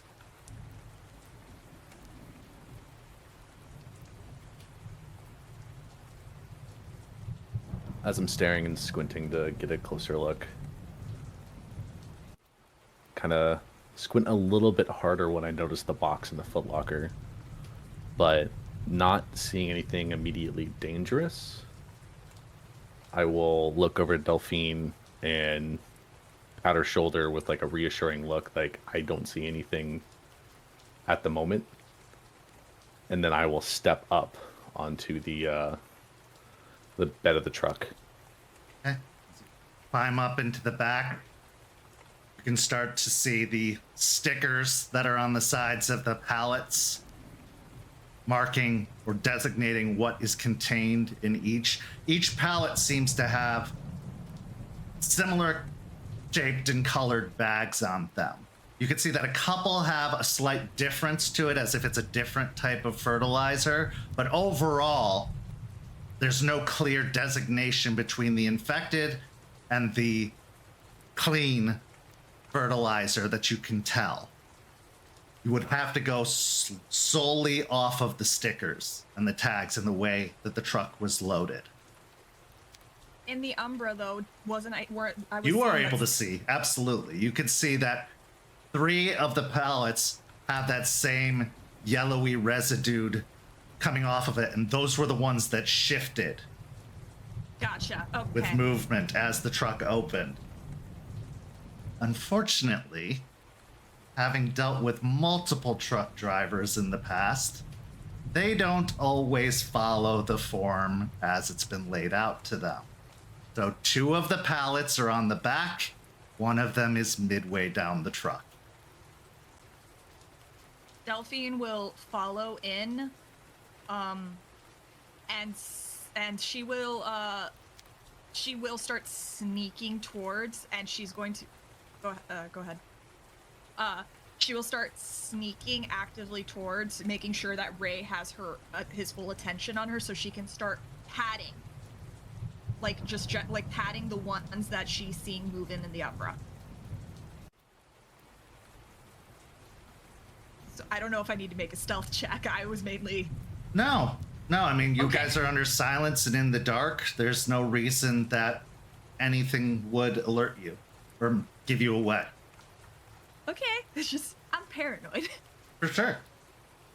But yeah, Delphine will start patting the ones that she sees are the infected ones in the Umbra.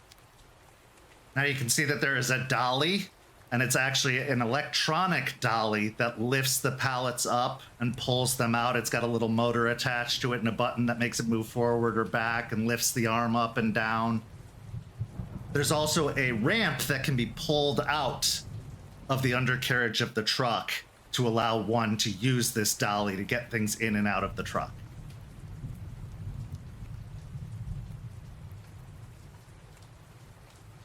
As Delphine's walking and patting on the pallets, I will look back at Forge and kind of gesture him up and start moving pallets and get them in position to start unloading. Okay, give me a strength and athletics for the first pallet. If you want to lift it by yourself, if you want to use the dolly and use the ramp, you can do so. And that'll at least get it to the back of the car, but you will have to use some physical force to get it up into the trunk. Yeah, I was going to use the dolly and the ramp. Okay, so yeah, at first, easily enough. Roll me a intelligence and technology, just to see if you can quickly learn how to operate this particular dolly, as it is something that you actually have to get certified in, believe it or not, be able to use. And I give him an assistance die. Sure. Long shot really quick. Being in the military and having to use random equipment and random stuff and do random jobs, is it possible that I have used this dolly in the military, or at least have used something similar to it? Possibly, but not all machines are the same. So, if you have the dots to reflect your previous experience, then it should be no problem and you should be able to roll. Do you not have tech? Okay, I have tech. I can do the roll.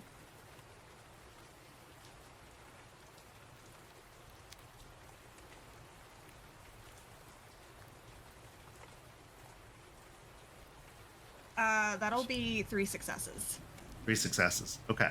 Yeah, easily enough. You figure out really quickly what the buttons do and how they work, and you lift the pallet up with the fork-like arm of it off of the back of the truck. You wheel it down the ramp and pull it around to the back of the car. As you lift up the arm to position it approximately level with the back of your van, I need the two of you, Forged and Raymond, to make a strength and athletics check to try and move it off of the arm onto the van itself.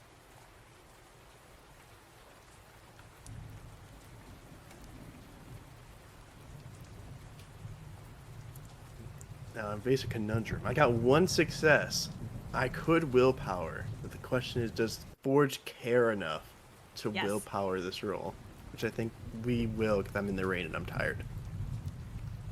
Hey, the quicker you do it, the quicker it gets over. 5 successes with a crit.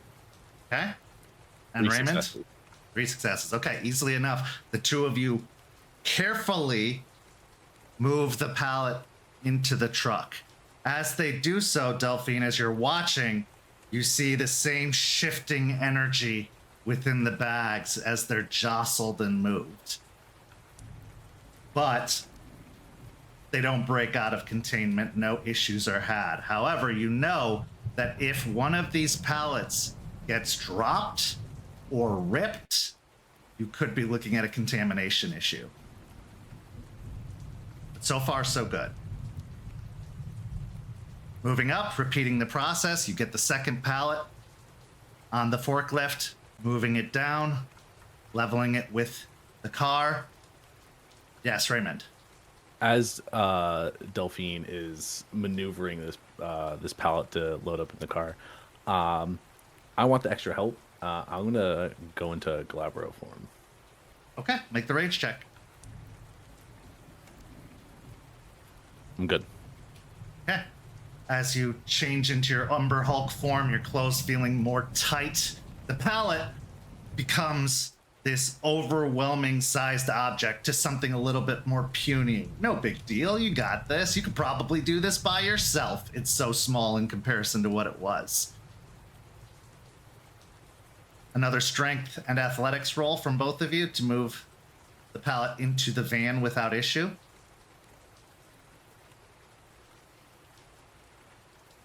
Another 6 successes with no crit. I'll use willpower.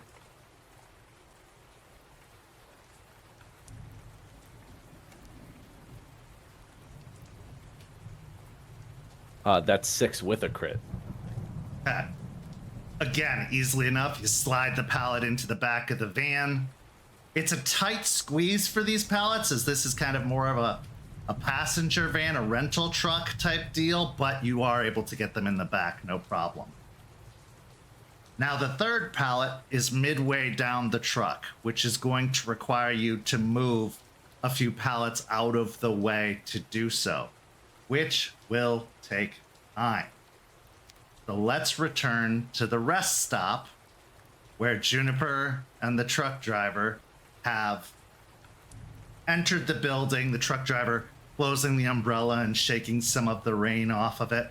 As you get a better look at him, he looks to be a man in his late 40s, early 50s. He's got a pretty decent build, you know, muscle that's maybe covered by a small layer of, well, let's just put it simply, not muscle. But overall, decent looking guy. He's got a beard that looks like it's starting to gray a little bit. He wears a trucker's cap over his head, but you can tell that he's got some pretty decent hair as it sticks out of the bottom of the cap in the front on his forehead and on the sides. It's also a salt and pepper style hair. He wears a flannel shirt buttoned up. He's got jeans where the shirt is tucked into, and he starts making his way over to the coffee machine where he punches in and gets 2 cups of coffee, reaching out one to you. I stare at the cup of coffee for a moment, as I'm internally waging war with my more baser instincts, and I have to settle my brain for a moment and think about the mission again before taking the cup of coffee and muttering a thanks as I'm still just like shivering and holding onto my little ball of wet clothes with one hand, and now I have this coffee in another. If you would like, you can expend a willpower to get a turn without the compulsion, almost like as if you were in a frenzy. You can drop the compulsion temporarily if you'd like, but each time you do so, it's going to cost a willpower. Okay, I will keep that in mind. I won't do it right this second. As he passes the coffee over to you, he shakes out the blanket and wraps it around your shoulders to try and help with the cold and wet. He says, I'm gonna hit the head really quick, but I'll be right back out in a second. And he goes into the bathroom, giving you a few minutes by yourself. What do you do? Mentally curse myself and belittle myself for a moment for fucking things up, yet it's still somehow working out currently. So, I just focus on sipping the hot coffee very slowly and getting warm again from the blanket. Blanket may be warm, but boy is it itchy. As is your shirt, your pants, your socks, your shoes.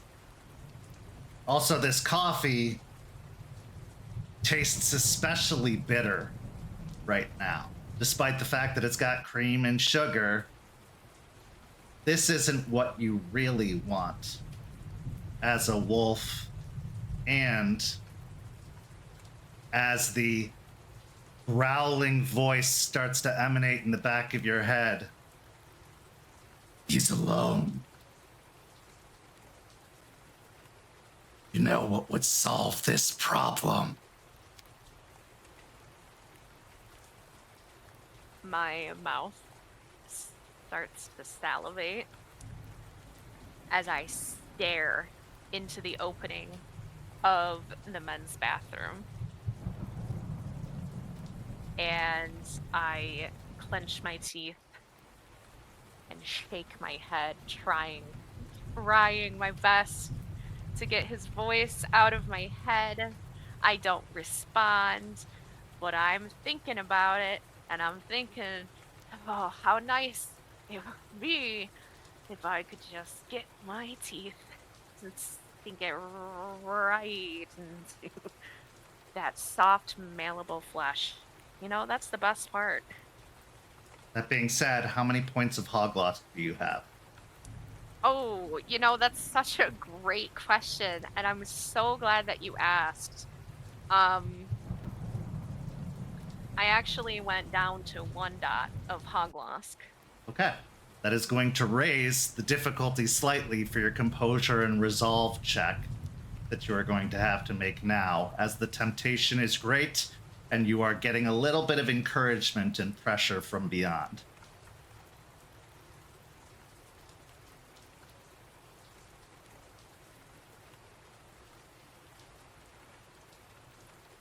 Am I still at 2 rage, or has it gone up?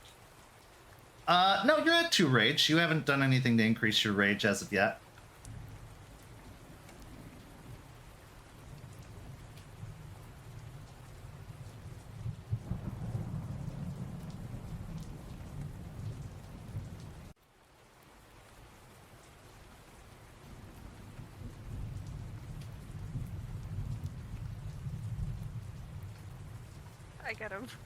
I got a brutal outcome again.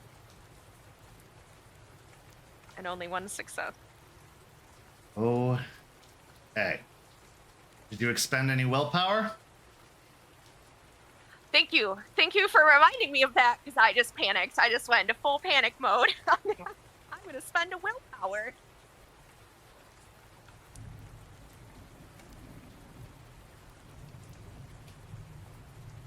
I now have a brutal outcome and 2 successes.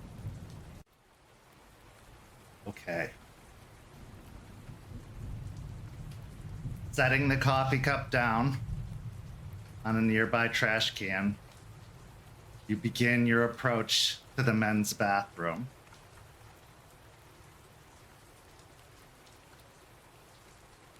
As you do, walking in to the lit room, you can hear the sound of a toilet in one of the stalls.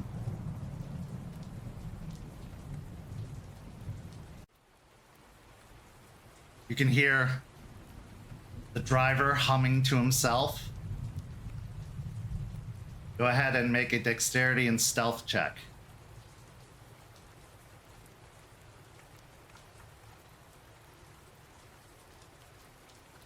Okay, so you said that I hear a toilet in one of the stalls and I can hear him humming. Yeah. So does that mean that there's another person in here, or is it all just him? Well, I didn't want to say you hear the sound of him peeing as he's humming, but yes, that's what you're hearing. As far as you can tell, it's just one person. Okay, so my next question is, would I have instinctually gone into lupus form for the hunt? I would say you would, but you also aren't completely lost as to the sensitivity of this situation. Okay, that's what I wanted to make sure. So- I wasn't sure with the compulsion. Yeah, I don't think you're going to entirely give yourself away. Everything in you is screaming to do so, but you are still Juniper at heart and in mind. You do still have enough self-awareness, at least, even if you can't verbalize it, even if you can't necessarily act on it in every way you want to. You do still have presence of mind that that would be a really terrible idea. Okay, all right, I'm gonna make that stealth roll now. Okay.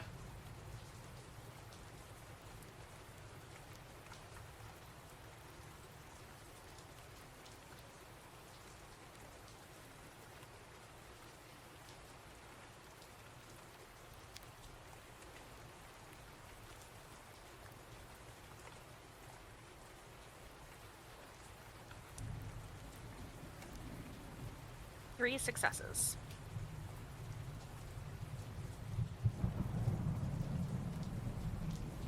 As you approach the back of the stall, the front of the stall, I should say, the door, approaching slowly, you see the feet beneath.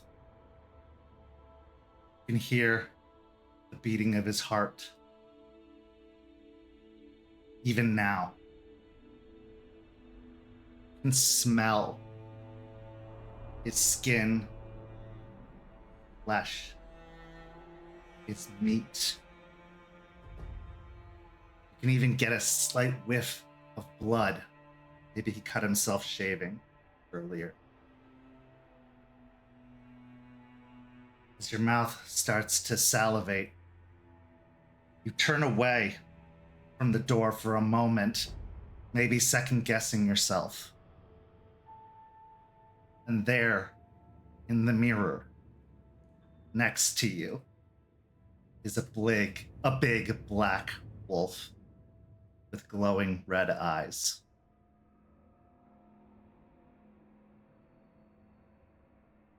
So, we're in quite a situation, aren't we? I just stare at him wide-eyed and manic, and I slowly nod my head yes. Never breaking eye contact. Not even blinking.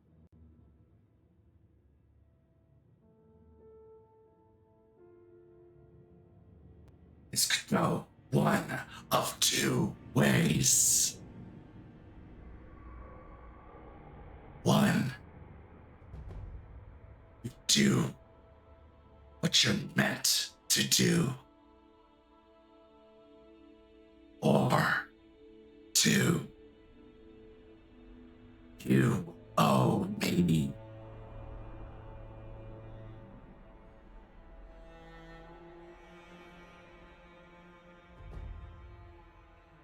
Choose quickly. He's almost done.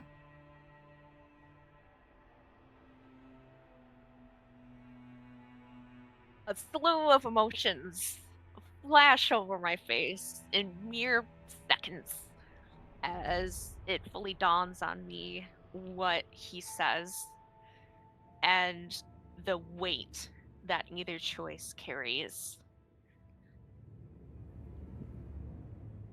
I take what fleeting moments I have to do my best to think as logically as I can.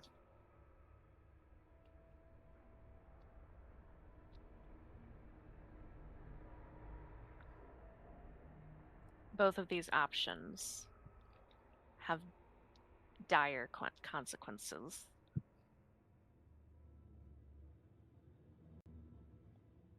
But Pentex can't win.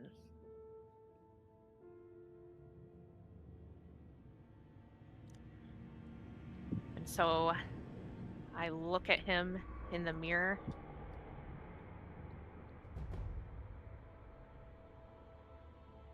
And I glare. And can I talk to him like mentally? Yeah, in your mind. Okay. He understands what you're thinking and verbalizing. Okay. Would it still only be one word? No. Okay, good. And in my mind I say,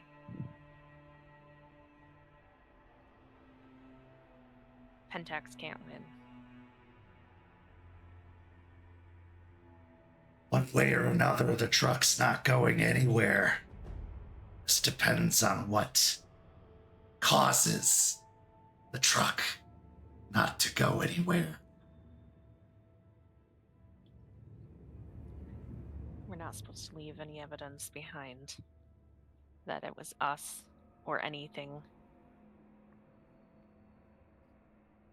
They say you're not supposed to eat the flesh of man either. But we know that's not something either of us is opposed to. But eating someone is not part of this mission. Besides, the other times hasn't been so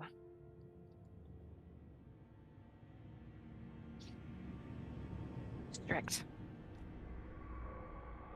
Then make your choice. Death or death.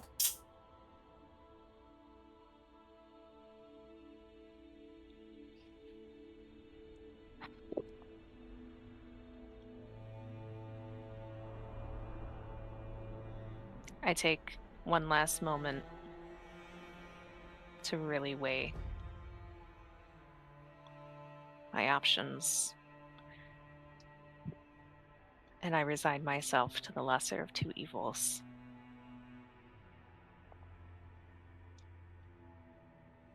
All right, Fenris. I'll owe you a favor. And my entire face just shuts off.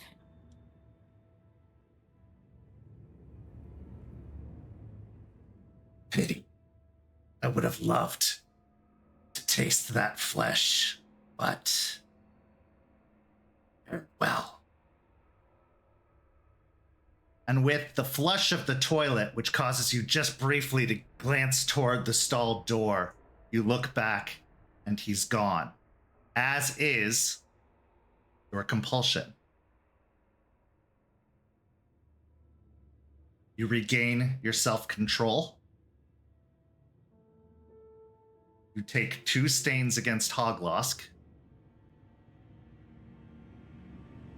And you now owe a favor to Fenris to be cashed in the future. The door opens. And the man steps out, startled at your appearance in the bathroom, and says, "Whoa, little lady, I think your bathroom's on the other side." Sorry, I came in here and I was gonna call out. I just got so uncomfortable out there. I'm just so wet and cold and my brain is all frazzled. I just didn't feel safe being alone. I'm sorry. Give me a manipulation and subterfuge.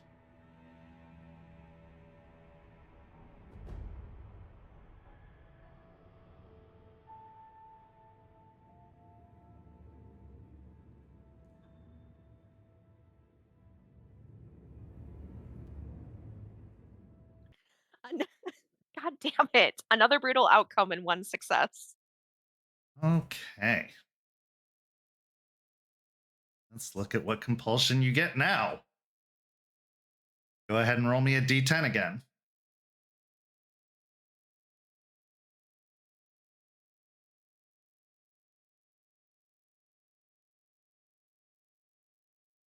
I rolled a 6.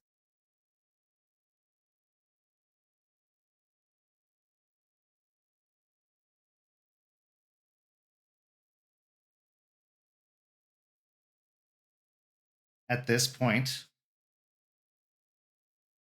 you feel the floor approaching at a rapid rate as you drop down to the ground on all fours in an involuntary shapeshift. You are now in lupus form in front of the man. What do you do?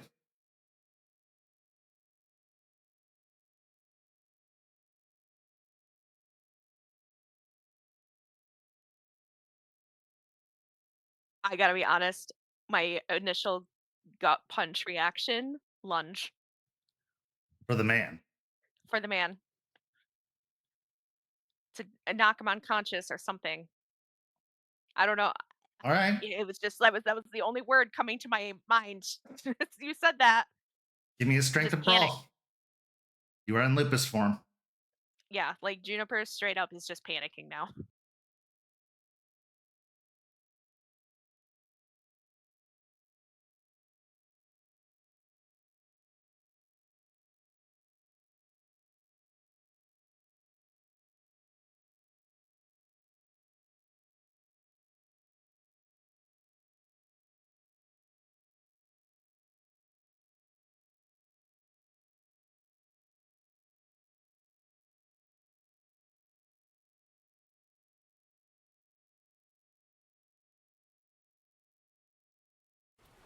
I only got 3 successes.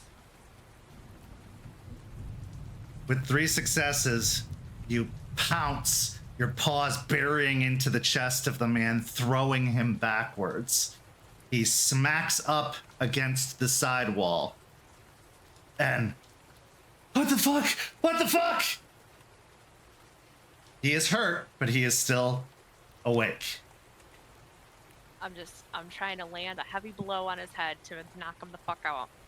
Give me another strength and brawl.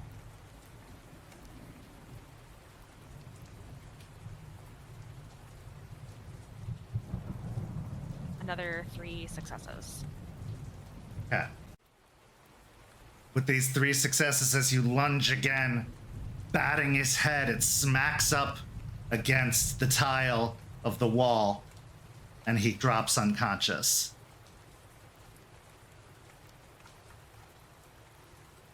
Blood starts to seep out of the back of his head, and the smell is so sweet, but you are still in control enough to not do anything about it, thanks to the deal that you've made, if you choose.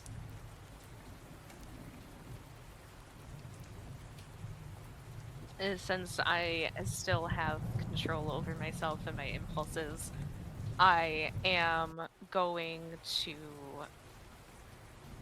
look longingly at the blood just dripping down, but I will look down at the floor and regain like my composure fully, and I'm so cooked. All of this are so cooked. I will turn back. No, I can't. I can't because I'm still under the lupus form. I'm still under that, aren't I? Yeah, I'm just cooked. I'm thoroughly cooked. Well, you could leave. You were the only ones in the rest station at the moment, but the longer you spend in here, the higher the risk is that somebody finds you. Yeah. So yeah, I'm gonna peek my head out of the bathroom and look for camos before I make any moves. Give me wits and awareness.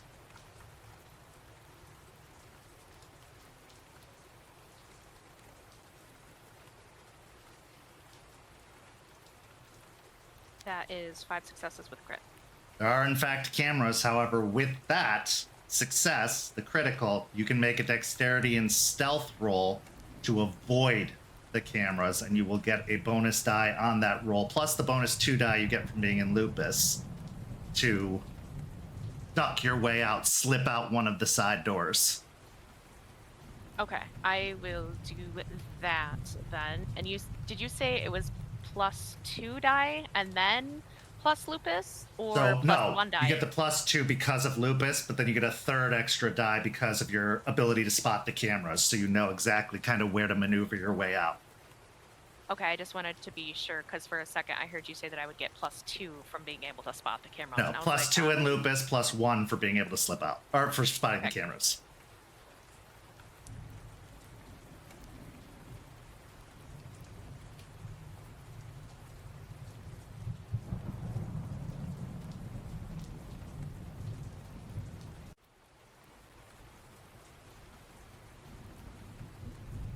Eight with a crit. Okay. So easily enough, moving close to the wall, hugging the wall with your body, you slide along the brick, quickly pushing open one of the doors with one of those push handles inside and slipping your way out into the darkness outside. Where do you go?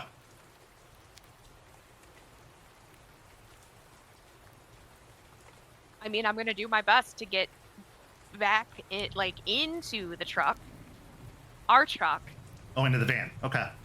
So easily enough, with 8 successes, you are able to slip across the grass and over towards the side of the truck, beelining past to the truck and towards the van. The rest of you see Juniper in lupus form come darting past and leaping into the truck as you're getting ready to move the third pallet. Or into the van, into your van, not the truck. Delphine is wide-eyed, staring at Juniper in lupus form, and just giving a look like a look of good or bad. I lay down and whine and hide my nose between my paws.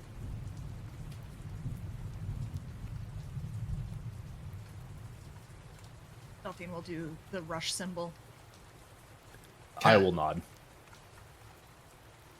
I will look back at the rest stop and whine again and puff a little bit and look back at the rest stop.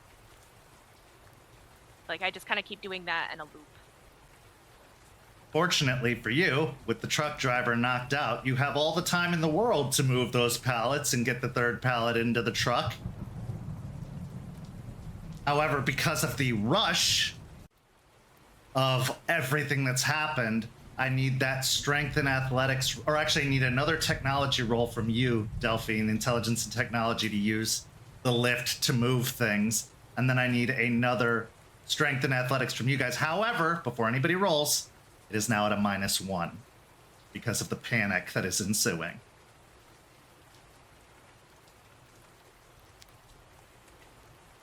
Crit. Just straight Okay. crit. Easy enough. You move the pallets out of the way, get the third one, and bring it to the back. I got 3 successes. I got 5 with a crit. Okay. Easily enough, you get the third pallet to the van. Now,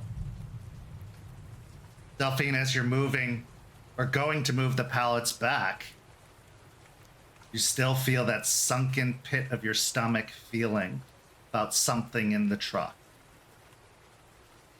Now you could put those remaining pallets back and go on your way, although you still have the manifest to deal with. Or, now that some of the pallets are out of the way, you could get whatever it is in the truck that's making you feel so awful.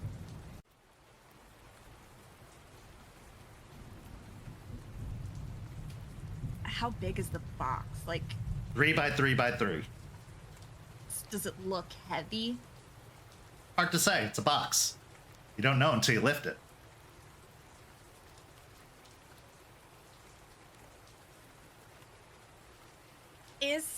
So as I'm staring at it in the Umbra, is there a roll, like an occult roll I can make to kind of get a vibe check, like a vibe of what this sensation or what this aura could mean?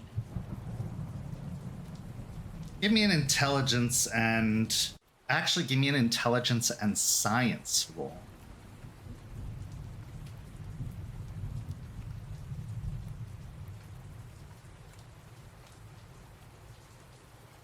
Two successes?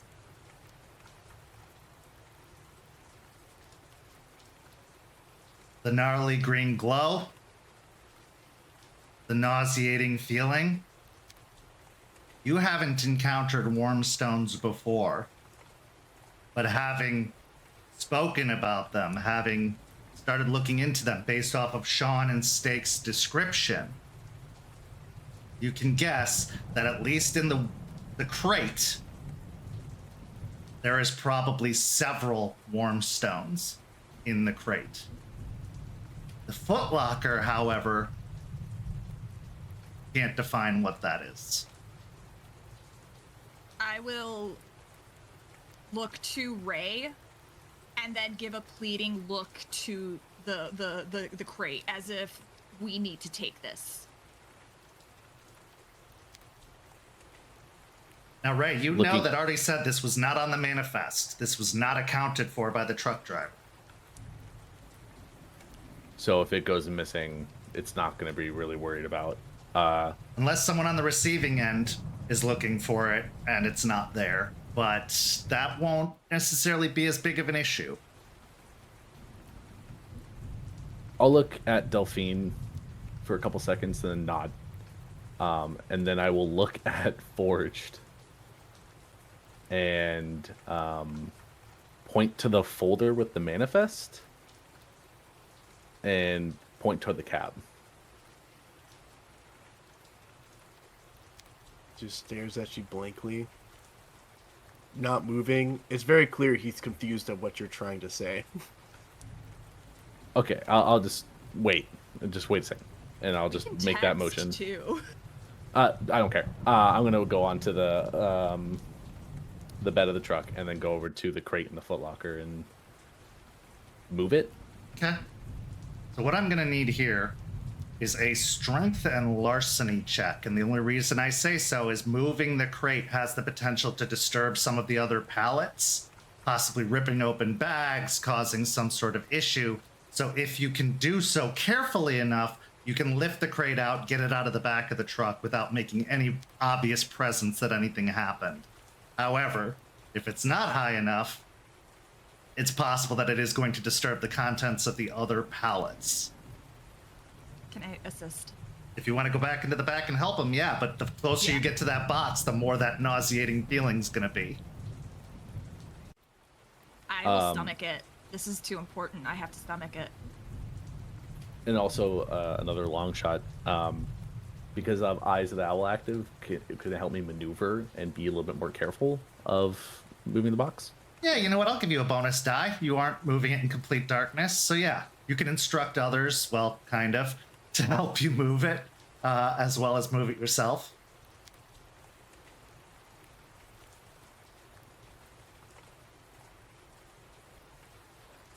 Four successes.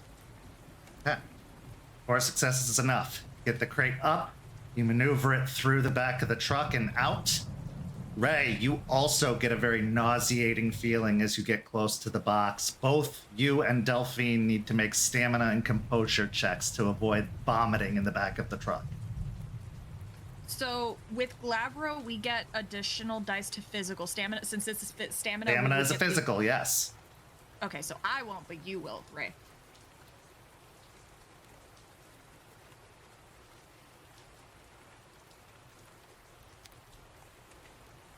Five successes. You are fine. You are able to hold back the bile that's rising in your throat. I spent a willpower and got 3 successes. You are going to have to vomit at some point soon, Delphine, but not in the back of the truck. Because this is overwhelmingly nauseating for you as you carry the box out of the truck. Now remains the footlocker. You take that with you.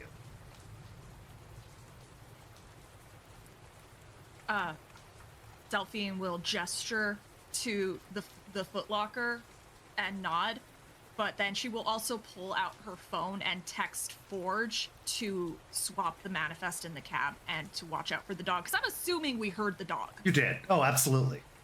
Before you threw up the silence, you definitely heard the dog. He pulled out his phone. Solis flashes a little bit as he just grabs the manifest and. You gotta get into the truck cab to get the manifest. Yeah, get in, get the. Oh, yeah, the cab. So. Yeah, it's not in the back of the truck, it's in the front. Mm-hmm. You have to go over and see if it's left unlocked or what's going on with the dog. Yeah. As you approach the cab of the truck, you can make a dexterity and stealth to try and go unnoticed by the dog first, if you'd like. Or you can just approach, and the dog is definitely going to immediately start barking. We'll try and be stealthy. Yeah. Why not? 2 successes. Okay. As you approach the side door of the truck, and you go to peer in, the dog is up against the window, barking at you. Do I see if the door is locked? It is locked. Just God damn it! And just like thinking to himself, that he just jumps down, thinks about where he last saw the driver and what the hell happened with Juniper, and just goes to. Actually, yeah, he can't. Even the driver's side is still locked too, right? He locked it on his way out. I mean, either way, I have to go to him. So I'm gonna go to the rest stop where I You last guys saw did him. pick the lock on the back of the truck. You could pick the front lock too, potentially, but it's up to you.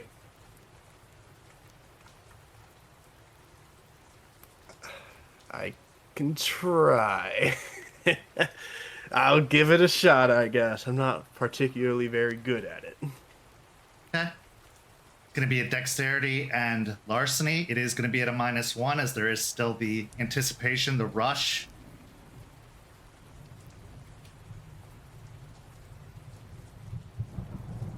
Well, 2 successes with 2 dice.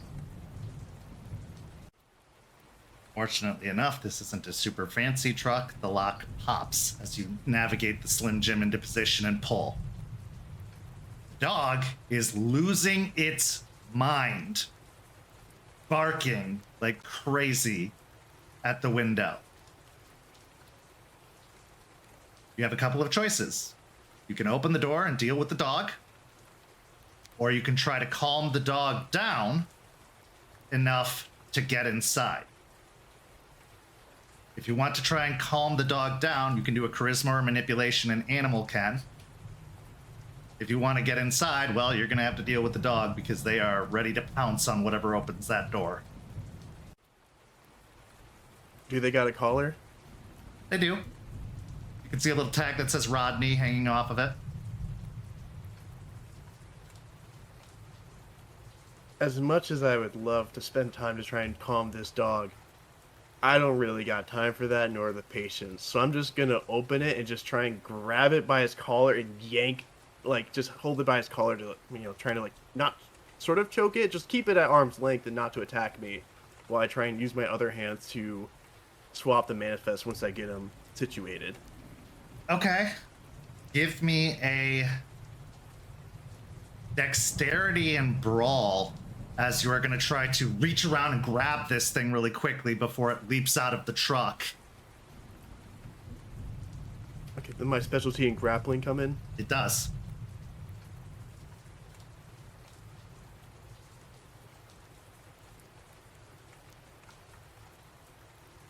I'll use a willpower. 4 successes. Okay, easily enough. You grab the collar of the dog as it comes leaping out. It starts clawing and trying to bite at your hand. Inside the cab, there's a nice little cooler. There's a dog bed on the passenger seat. And there are stacks of papers. To find the correct manifest, or you can just take the whole stack. But the job also requires you to swap the manifest in order to do it effectively. You can take all the papers and go, but that means no manifest. Or you can do a wits and investigation to try and find, or let's go wits and larceny to try and swap the manifest.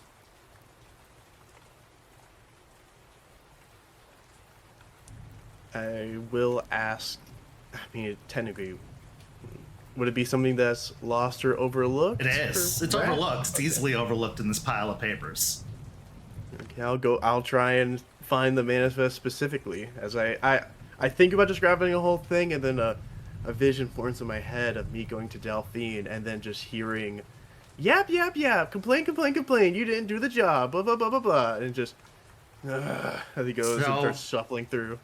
While you are at the -1 for the rush, which negates your favor, you are now at a -2 because you are also wrestling a dog at the same time you are trying to find and swap the manifest. Now you could hold on to the dog and call another member of your pack up to find the manifest for you, or you could try to do it yourself.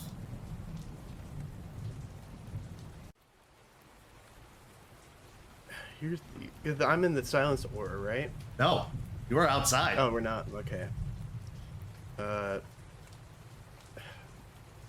I guess if I can't not be too obvious, it just, because I know I can't text Delphine, or not Delphine, Juniper right now, because, you know, she's a dog, so I'll try and, like, call out, not super loudly, for, like, Juniper, come on, I need you to look for something.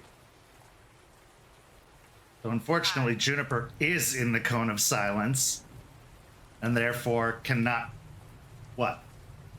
So it it silences what's in the radius. So we can hear any sound coming from out of it. Got it. Okay, so it's muffled, but you can hear him calling for Juniper. Do I hear it? Yeah. So while I'm like laying down and kind of hiding my face in our van, I hear Forged calling for me, and my ears perk up, and then I perk up. And I don't take off at a sprint, but I do get up and I trot, following the path that Forge took to get up to the front of the truck. So hopping out of the back of the van, maneuvering your way along the side, you see Forge just half in the truck and seems to be wrestling this dog that is constantly barking and trying to claw at him. So I see that, and I don't full on bark at Rodney, but I do give like another, like a boof, like a snort at him, trying to like get his attention and get him to calm down. And ideally, I would like to be able to tell him that like it's okay. I wanna use Animal Ken to communicate. Yeah, you can give me a Charisma and Animal Ken. However, it is going to be at a -1 for the rush, and another -1 because you are Guru, and animals do not respond favorably to Guru, period.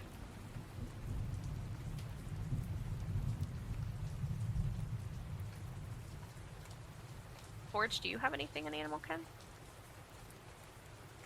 No. All right.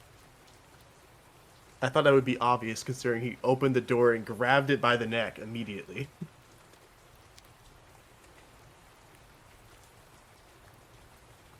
I got 1 success, which is better than a brutal outcome. It is not deterred. It is barking and wrestling and causing all kinds of havoc at the moment. Juniper, Right. are you stupid? Just look for the paper I gotta get. I can hold it while you look for it. I growl up at Forged, but I do like hop up and paw around at the papers trying to look for it. Yeah, give me that wits and investigation. It's not the larceny because you're not swapping the other manifest, but you are looking for that.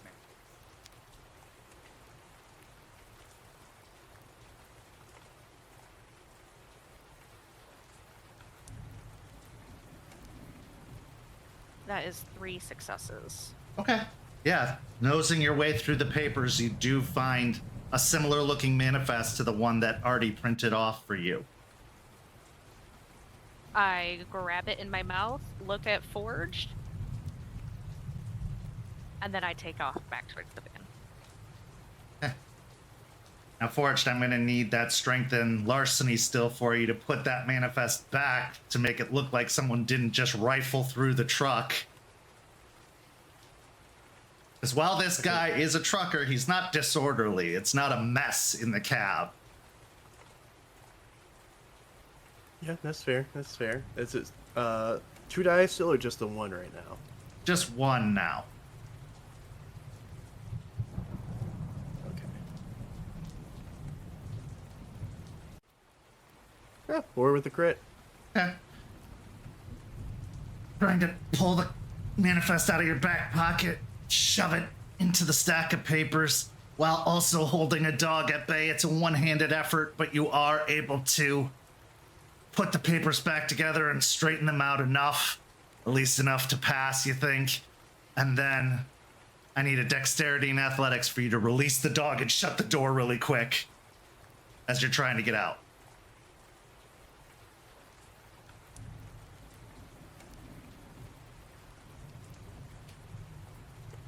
Let me I'll use my last willpower, why not? You know, just see what we can get. 3 successes. Yeah. Releasing the dog, you quickly slam the door shut.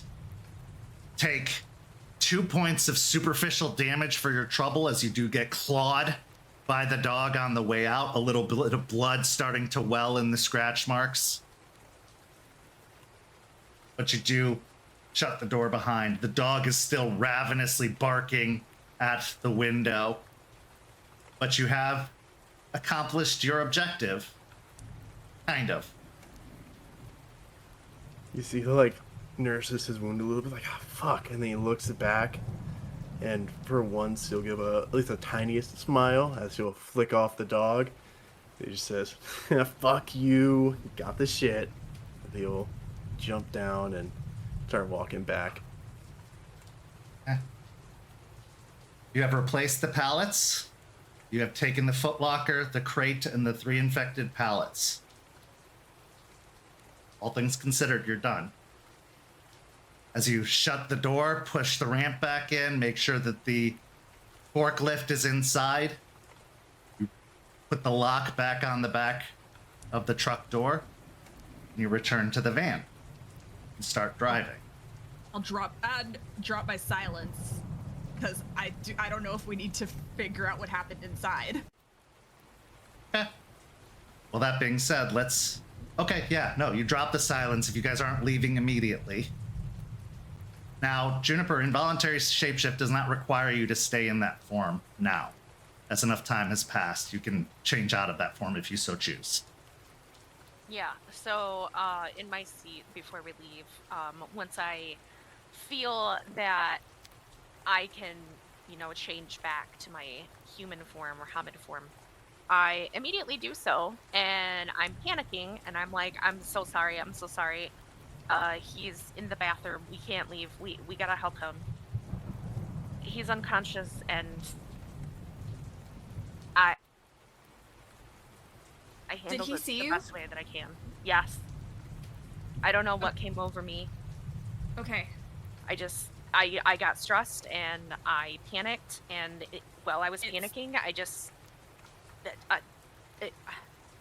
she looks to Ray trying to think, and she'll just wet floor. He fell and knocked himself out. Yeah. Okay. Yeah. We can make that work. Gaslight him into thinking that the girl that he was talking to was standing outside the whole time. Just say she ran off or something. She ran looking for something. We could just Yeah, be we don't like, have to stay. Yeah, just okay. Yeah, just if we could just help him. He's bleeding out of the back of his head. It just Ray, we can wet the floor. If you put water on the floors, I can lie and say that that someone in the bathroom fell and needs help. Okay, yeah, we can do that. Let's move the car over to the front so it's not here, and then we can do that. Make it look like we just showed up and we're walking in. And I'm gonna walk to the car and then move back Tom and for him. Shrinking down, your clothes fitting more appropriately. You move towards the rest stop building. Yeah. Huh? At some point, I would have puked after we pulled the car over too. Okay. So moving off to some of the grass, you throw up into the grass.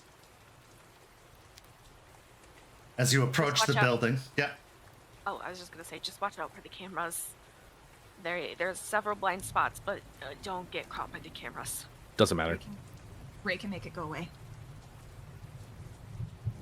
Can you make me go away, please? Can you make all of me go away? After we figure everything out. You approach the building. Pulling open the door, you can see vending machines in the central lobby. And 2 entrances, one for the women's restroom, one for the men's. Heading into the men's restroom, as she described, you see a man crumpled against the wall, a small blood streak against the tile, and a little pool of blood around his head. I'm going to walk back out of the men's room and get a bottle of water from the vending machine. Okay, easy enough. As you grab the water from the vending machine, the door on the opposite side opens.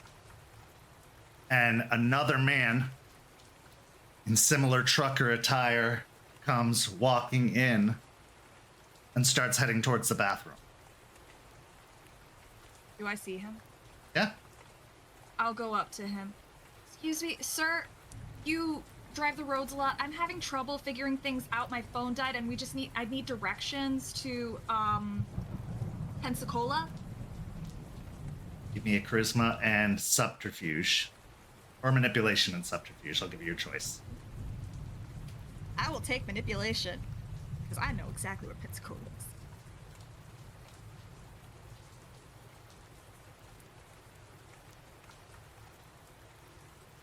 I'm gonna spend another willpower. That'll be 3 successes. Okay.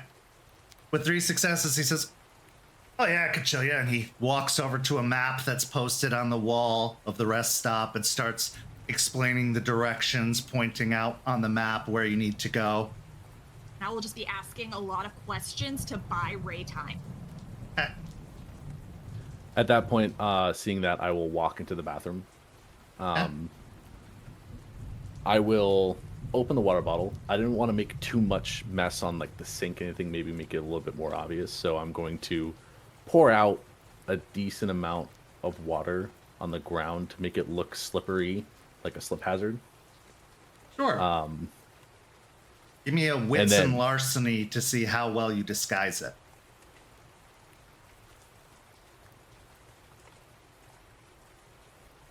I'm going to throw another long shot. Does either my Ghost Council thing of subvert work, or does my Philodox deliberately? Because I'm deliberately trying to make it look like something. Those would work if you got a brutal outcome. Gotcha. Okay, sorry. it would explain away the brutalness of the outcome and allow you to get the successes from it. But because in this case, you haven't rolled yet, doesn't apply yet. Okay, bye-bye. 3 successes. 3 successes is enough. It's a pretty grungy floor to begin with. I mean, it is a rest stop. They aren't the most clean of places. So the way you pour out the water onto the floor, it's easily disguisable. At that point, I will put the water bottle on the counter. And then at this point, knowing that the other trucker is going to be walking in at any second, I'm going to, I guess, kind of make a scene like I just kind of found him. Like I walked in on him. Okay. So I need a manipulation and subterfuge or performance.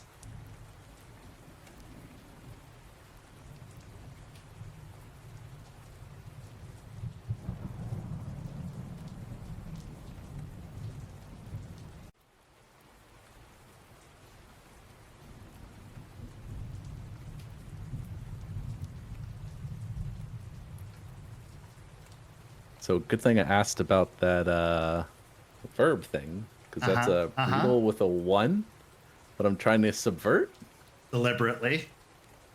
Yeah. So I will allow it to pass, yes. okay. So I only got 1 success though. But Okay. So how are you making a scene? I guess just a little loudly, I'll be like, it's like, oh my God, are you okay? Sir? And I'll kind of like try to like make it seem like I found a man passed out. Because I did. I walked in and found a man passed out. So this was a brutal outcome, right? Yes. Okay, yeah. So as you go, oh my God, are you okay? Delphine, you hear this from in the bathroom as the man perks up and looks over in that direction. She'll, oh my God, what's going on? Stay here, I'll look, he says as he goes wandering into the bathroom. You see the trucker come in and then with shock and surprise go over to the other trucker and start checking on him. Buddy, you all right? Should we call the ambulance? Yeah, It's call up to that. 911. All right. She's going to just look. Hey, we need to get someone to the hospital. Someone slipped and fell in the bathroom. Okay, they ask for your location and you give it and they say someone will be on the way. They'll be there in about 10 minutes. And then I'll look to Ray like, Yeah. Are you? I'm gonna go get something to help clean him up. And then I will stand up and I'll go get paper towels and I will hand it to him. And at that moment, I'll just walk kind of out.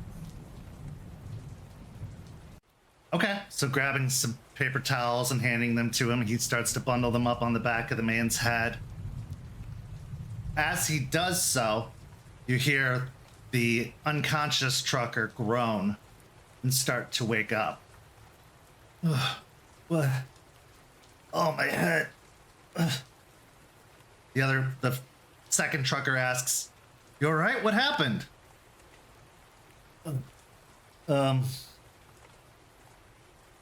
don't know. I was in the bathroom and wasn't there a girl?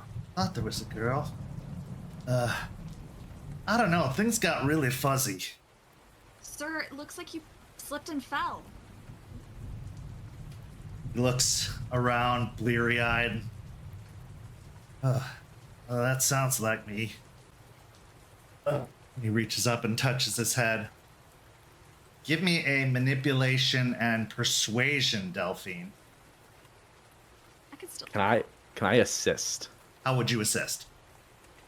Yeah, you know what? I'm going to count the fact that you disguised this scene as your assistance, so I'll let her get an extra die just because of that.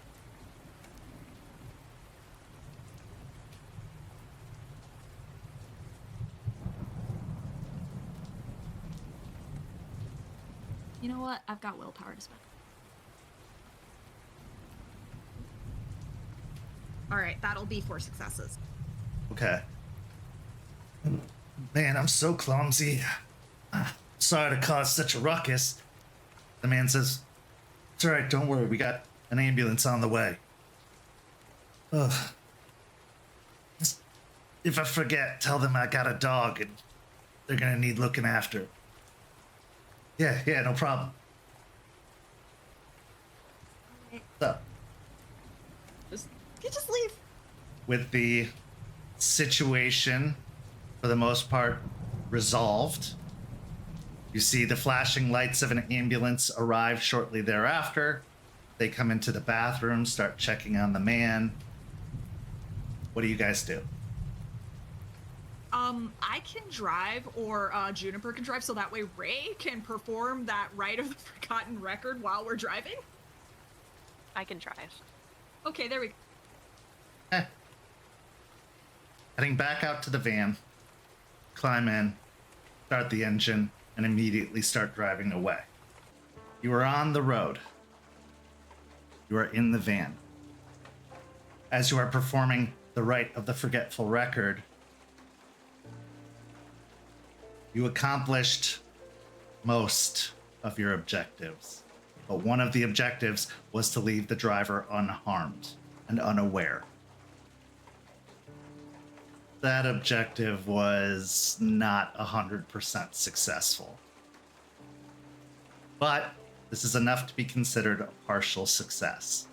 However, if this man starts to remember anything, that could cause problems in the future. Not to mention, you took the secret stowaway cargo that had to go to somebody. Somebody had to know it was there. But was a success. And Ray, as you finish the Rite of Forgetful Record, you know confidently that the camera footage is erased. Any mention of any of you being present at the scene is gone. You now are on the road, heading back towards Tampa, which will probably be about 2.5 hours. The rain is still pouring down. The scene is yours. I am just gripping the steering wheel tightly and just very focused on the road. My facial features are as neutral as possible, but there is a tinge of sadness and regret in my eyes. Delphine will look over to Juniper from the passenger seat and just, Juniper, I know this could have gone better, but it went as best as it could. We got the stuff.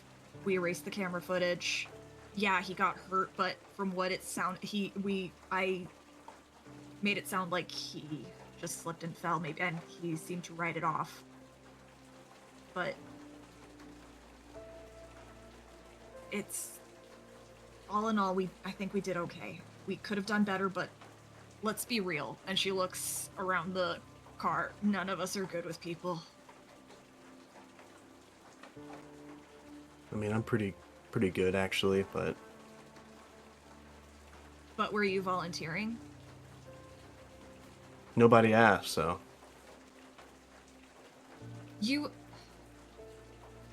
She takes a deep breath.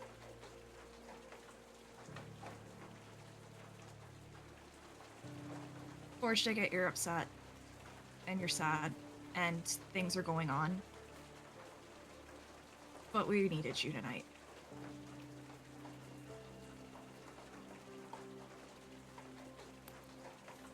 Look, I did what I was supposed to. Like, everything you told me to do, I did it. And I didn't need to use any of the weird, any guru power stuff. I did everything pretty well. I even outlisted someone in their Glabro form, so. What more do you want?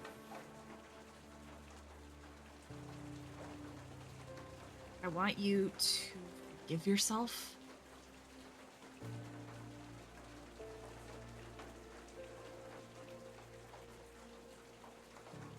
I know part of it is what happened at the storage unit, but I don't blame you for that.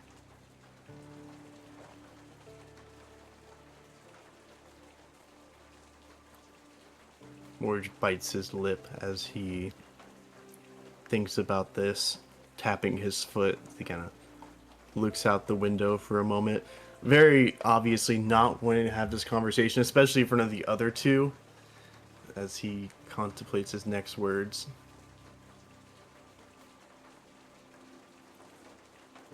Dude, it's not that I think you're mad at me or anything, and the worst part is I think you are telling the truth when you say that you actually forgive me. Dude, I'm tired, man. I'm tired. I've been apparently losing control more. I've lost control in that basement, and now I lost control in the storage unit, and I'm tired, and I'm losing control of being angry all the time. I just want it to stop. I want to just not have that all the time.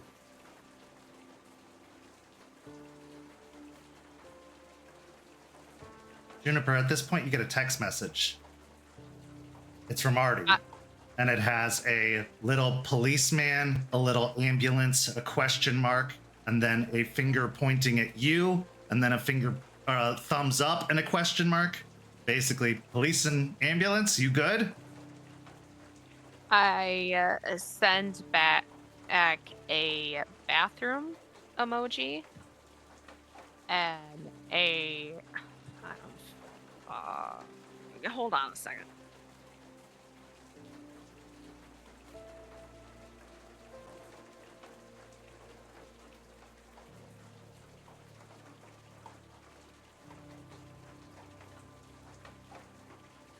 Well, while she's looking that up, what's going on in the back?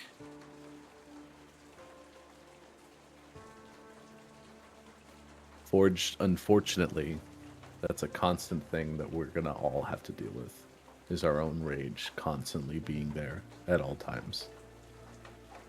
And you've lost control before, and I'm sure eventually we will all lose control. It's not unique to just you.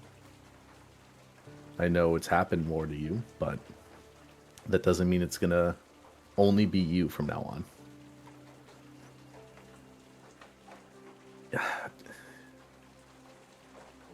You just gotta talk to us, man. Like, I understand that this is something you don't want to feel right now, you don't want to deal with, but I mean, I just got talked to by all of you about me withholding things and keeping things in with my friend and not telling you guys the truth and withholding that information. And if you explained a little bit more and told us what was going on, then we would understand and we could help. I mean, that's all we really want to do.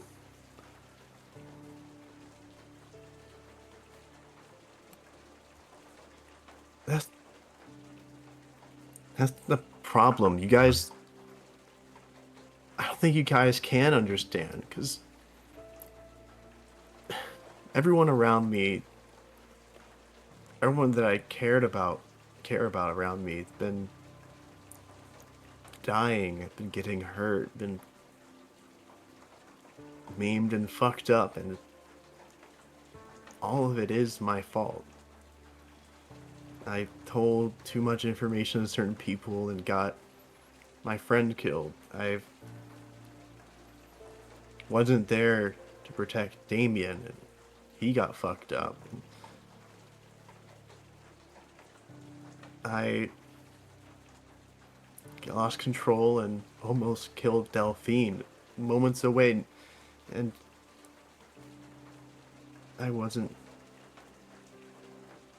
I messed up so much, and lost Lilia, and I don't know where my kid is, man. I don't know what's going on with him. I just have a picture of him sent from her number, but I don't know. I don't know who has him. I don't know what's going on. And I can't do anything about it. I can't go to Michigan. I can't track the signal back. I can't do any of that. You know what I can do? I can sit here, I can get mad, and I can break shit. Because that's what I'm best at. I'm a destroyer. I'm a breaker. I'm a warrior. I kill shit. I destroy things. This, stupid of me to think otherwise.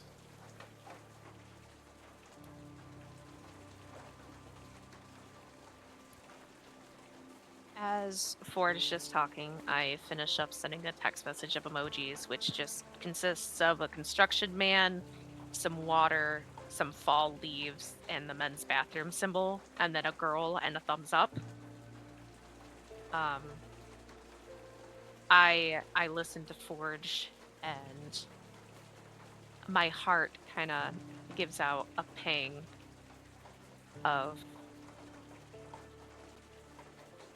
feeling really bad for him because, well, I haven't lost a child to a kidnapper and, lost my ex-significant other who I had that child with. I did lose my entire family, and there's really nothing I could actively do about it except one thing I did do, and it didn't even solve any issues. Just made it all worse. So, having been in a similar and equally as devastating situation, I just really feel for Forge. And after he's done talking, I look at him through the rearview mirror, and I say,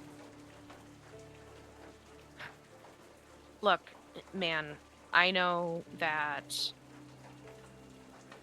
we haven't gotten along the greatest, but if there's anyone who understands what you are going through, it's me. And I'm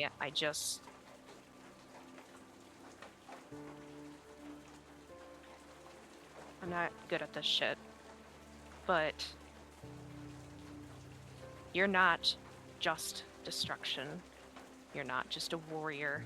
You're not just someone who breaks shit. You're not just somebody who gets angry. That's not your only role. That's not what you were programmed to do.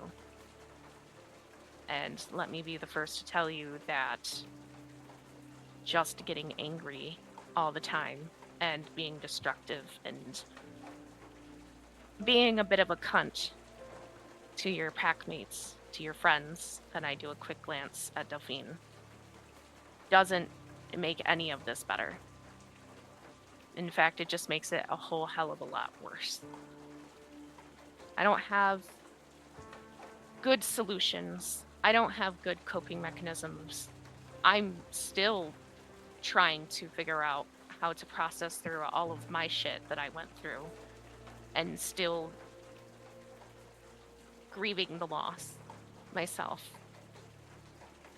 But don't do what I've done this entire year.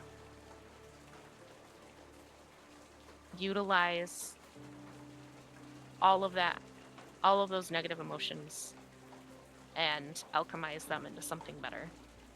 Because this is just going to eat you alive. And we won't be able to get your kid back. We won't be able to defeat whoever took them. We won't ever leave Florida if you continue going down this desolate wasteland of a path. Just let us help you. And don't give up on yourself, because your kid is still alive, and they need you more than anything.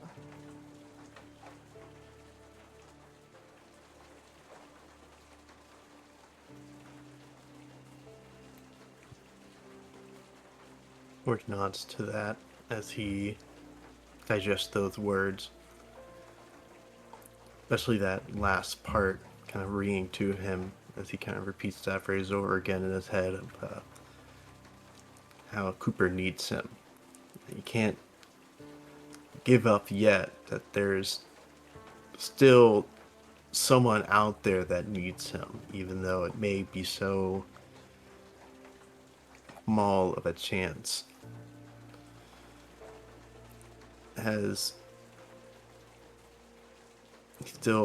he thinks about it, he grapples with the feeling, though, of also the fear of how broken he would be if he tried and failed at saving his own kid. As he'll just kind of look to everyone else. He'll just say, I'm scared. I'm scared. I'm worried that every goddamn spirit, every fucking vision from Delphine has always been something about the worm, about fire, about destruction, about this spiral. And it just sounds more and more likely. I was told that there may be other paths, but I'm scared I'll try and how far I'll fall when I do. And maybe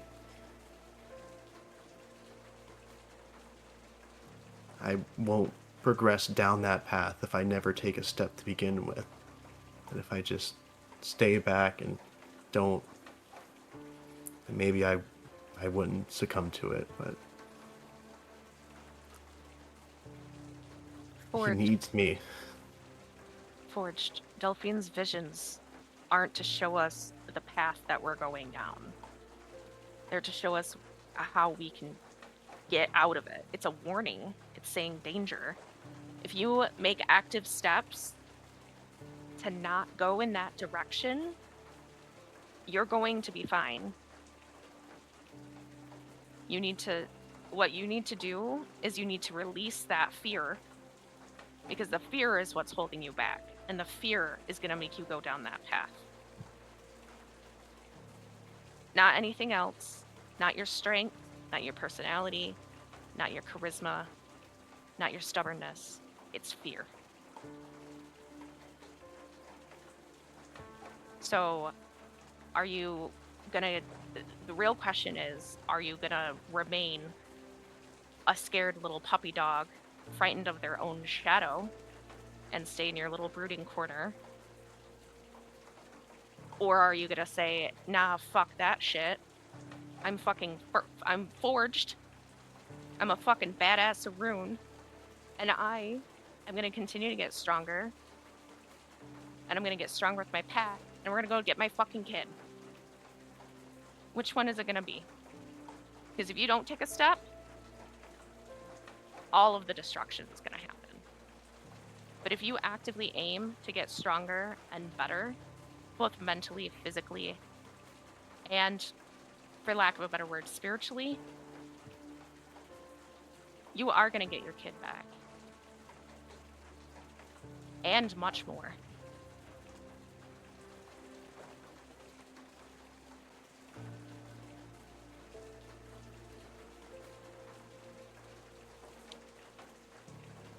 You promise?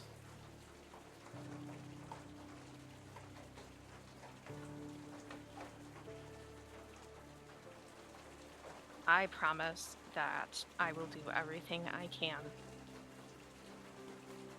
to help you get your kid back. I don't have control over the future, but I know that our best bet is getting better. And that mostly means getting our heads out of our asses. Both of us, all of us. Some of us more than others. But we gotta learn some discipline, dude. Otherwise, everything it's going to go to shit. And discipline starts with not allowing yourself to rot in your own fear and dread.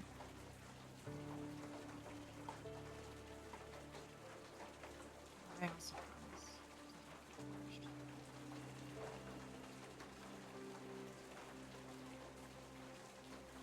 You all have already promised to help me with my issue. To save my friend, so what would I be if I didn't promise you that would help you in saving your son and finding him and helping you at your darkest point? Delphine will pull her chip, her 30-day chip that she keeps on in her pocket all the time now, and she just puts it over her shoulder to hand it to him. Reaches out, grabs it, he stares at it, rolling it between his fingers. You helped do that, Forge. That wouldn't have happened without your help. You do more than just fight physically. Protect us emotionally, and you elevate us. You lifted me up when I wasn't in a good place. You supported me through what I think is one of the hardest things I have ever done in my life.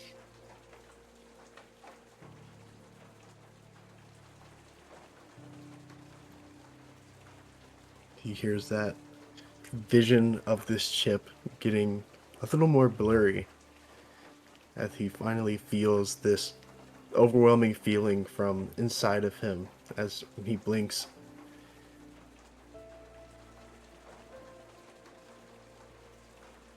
Tears the way they won't stop coming as finally he'll just start full on crying, just ugly crying in the back seat as he starts sobbing, taking very raspy breaths. And eventually he just leans forward, head in hand, and just full breakdown as he starts crying very loudly. Do the uncomfortable climbing to the back seat so that way she can sit with him and with Ray and just hug him. At that point, I would reach over and just hand on the back as reassurance.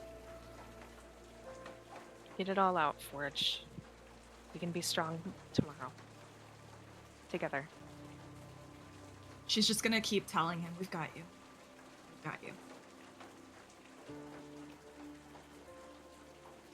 As you finish the rest of the drive home in silence, consoling a hurting packmate, the mission was for the most part a success, and you relay that information to Charles when you arrive back with the shipment.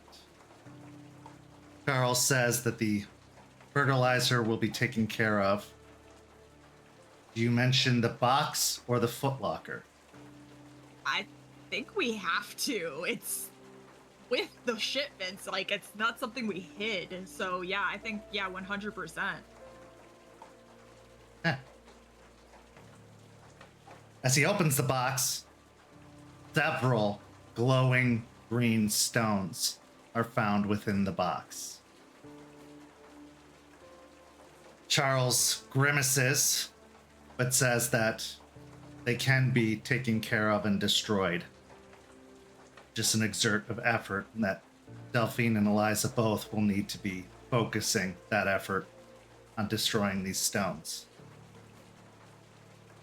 Footlocker, as it's opened, reveals a wicked-looking iron hatchet inside the box.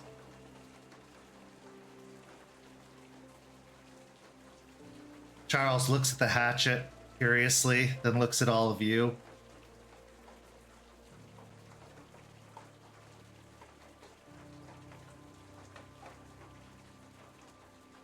Does anybody want this? I don't know what it is. It just I felt the wrongness from the crate, and with that footlocker there, I could only assume the worst. I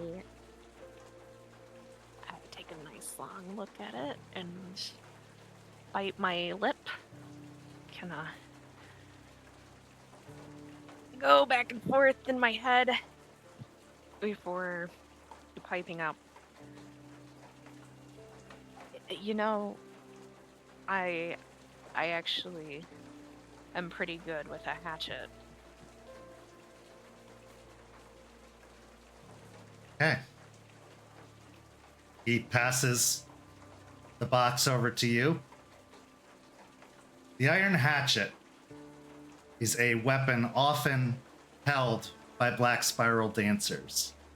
What makes it particularly dangerous is not just its blade, but the fact that the wielder can choose to take wounds upon themselves in order to heighten the effect of the hatchet on their prey, tearing at their own flesh to do more damage to the target. It is dangerous, but it can be very rewarding if used appropriately. The question is, how far are you willing to go? How much of yourself are you willing to hurt to defeat your opponent?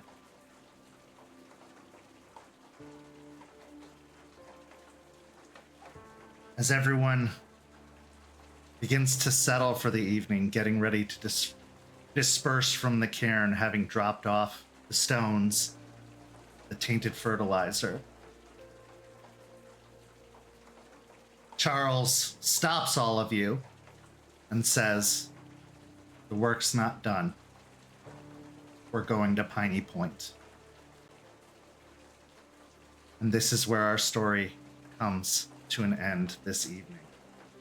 But not without two final scenes.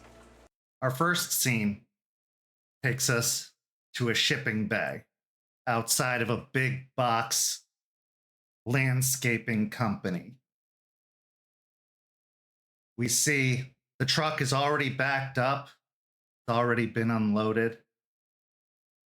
And off to the side, beside the truck, we see Rick, who has a very deep frown on his face. He fishes a phone from his pocket and dials, and then says, "It's not here."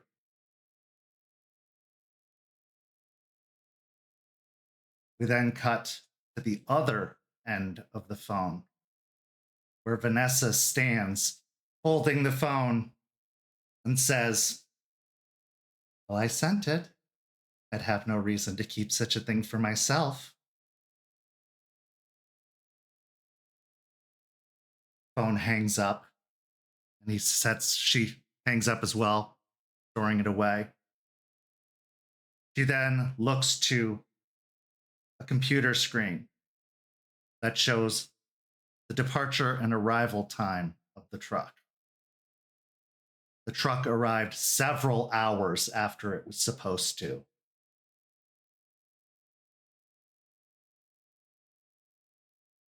She shrugs before closing the computer.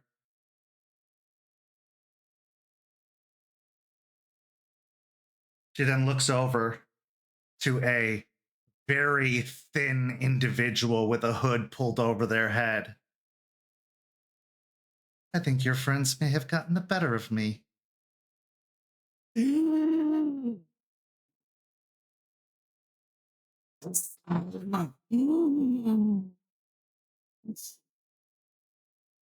"She'll be ready for them. Because they're home."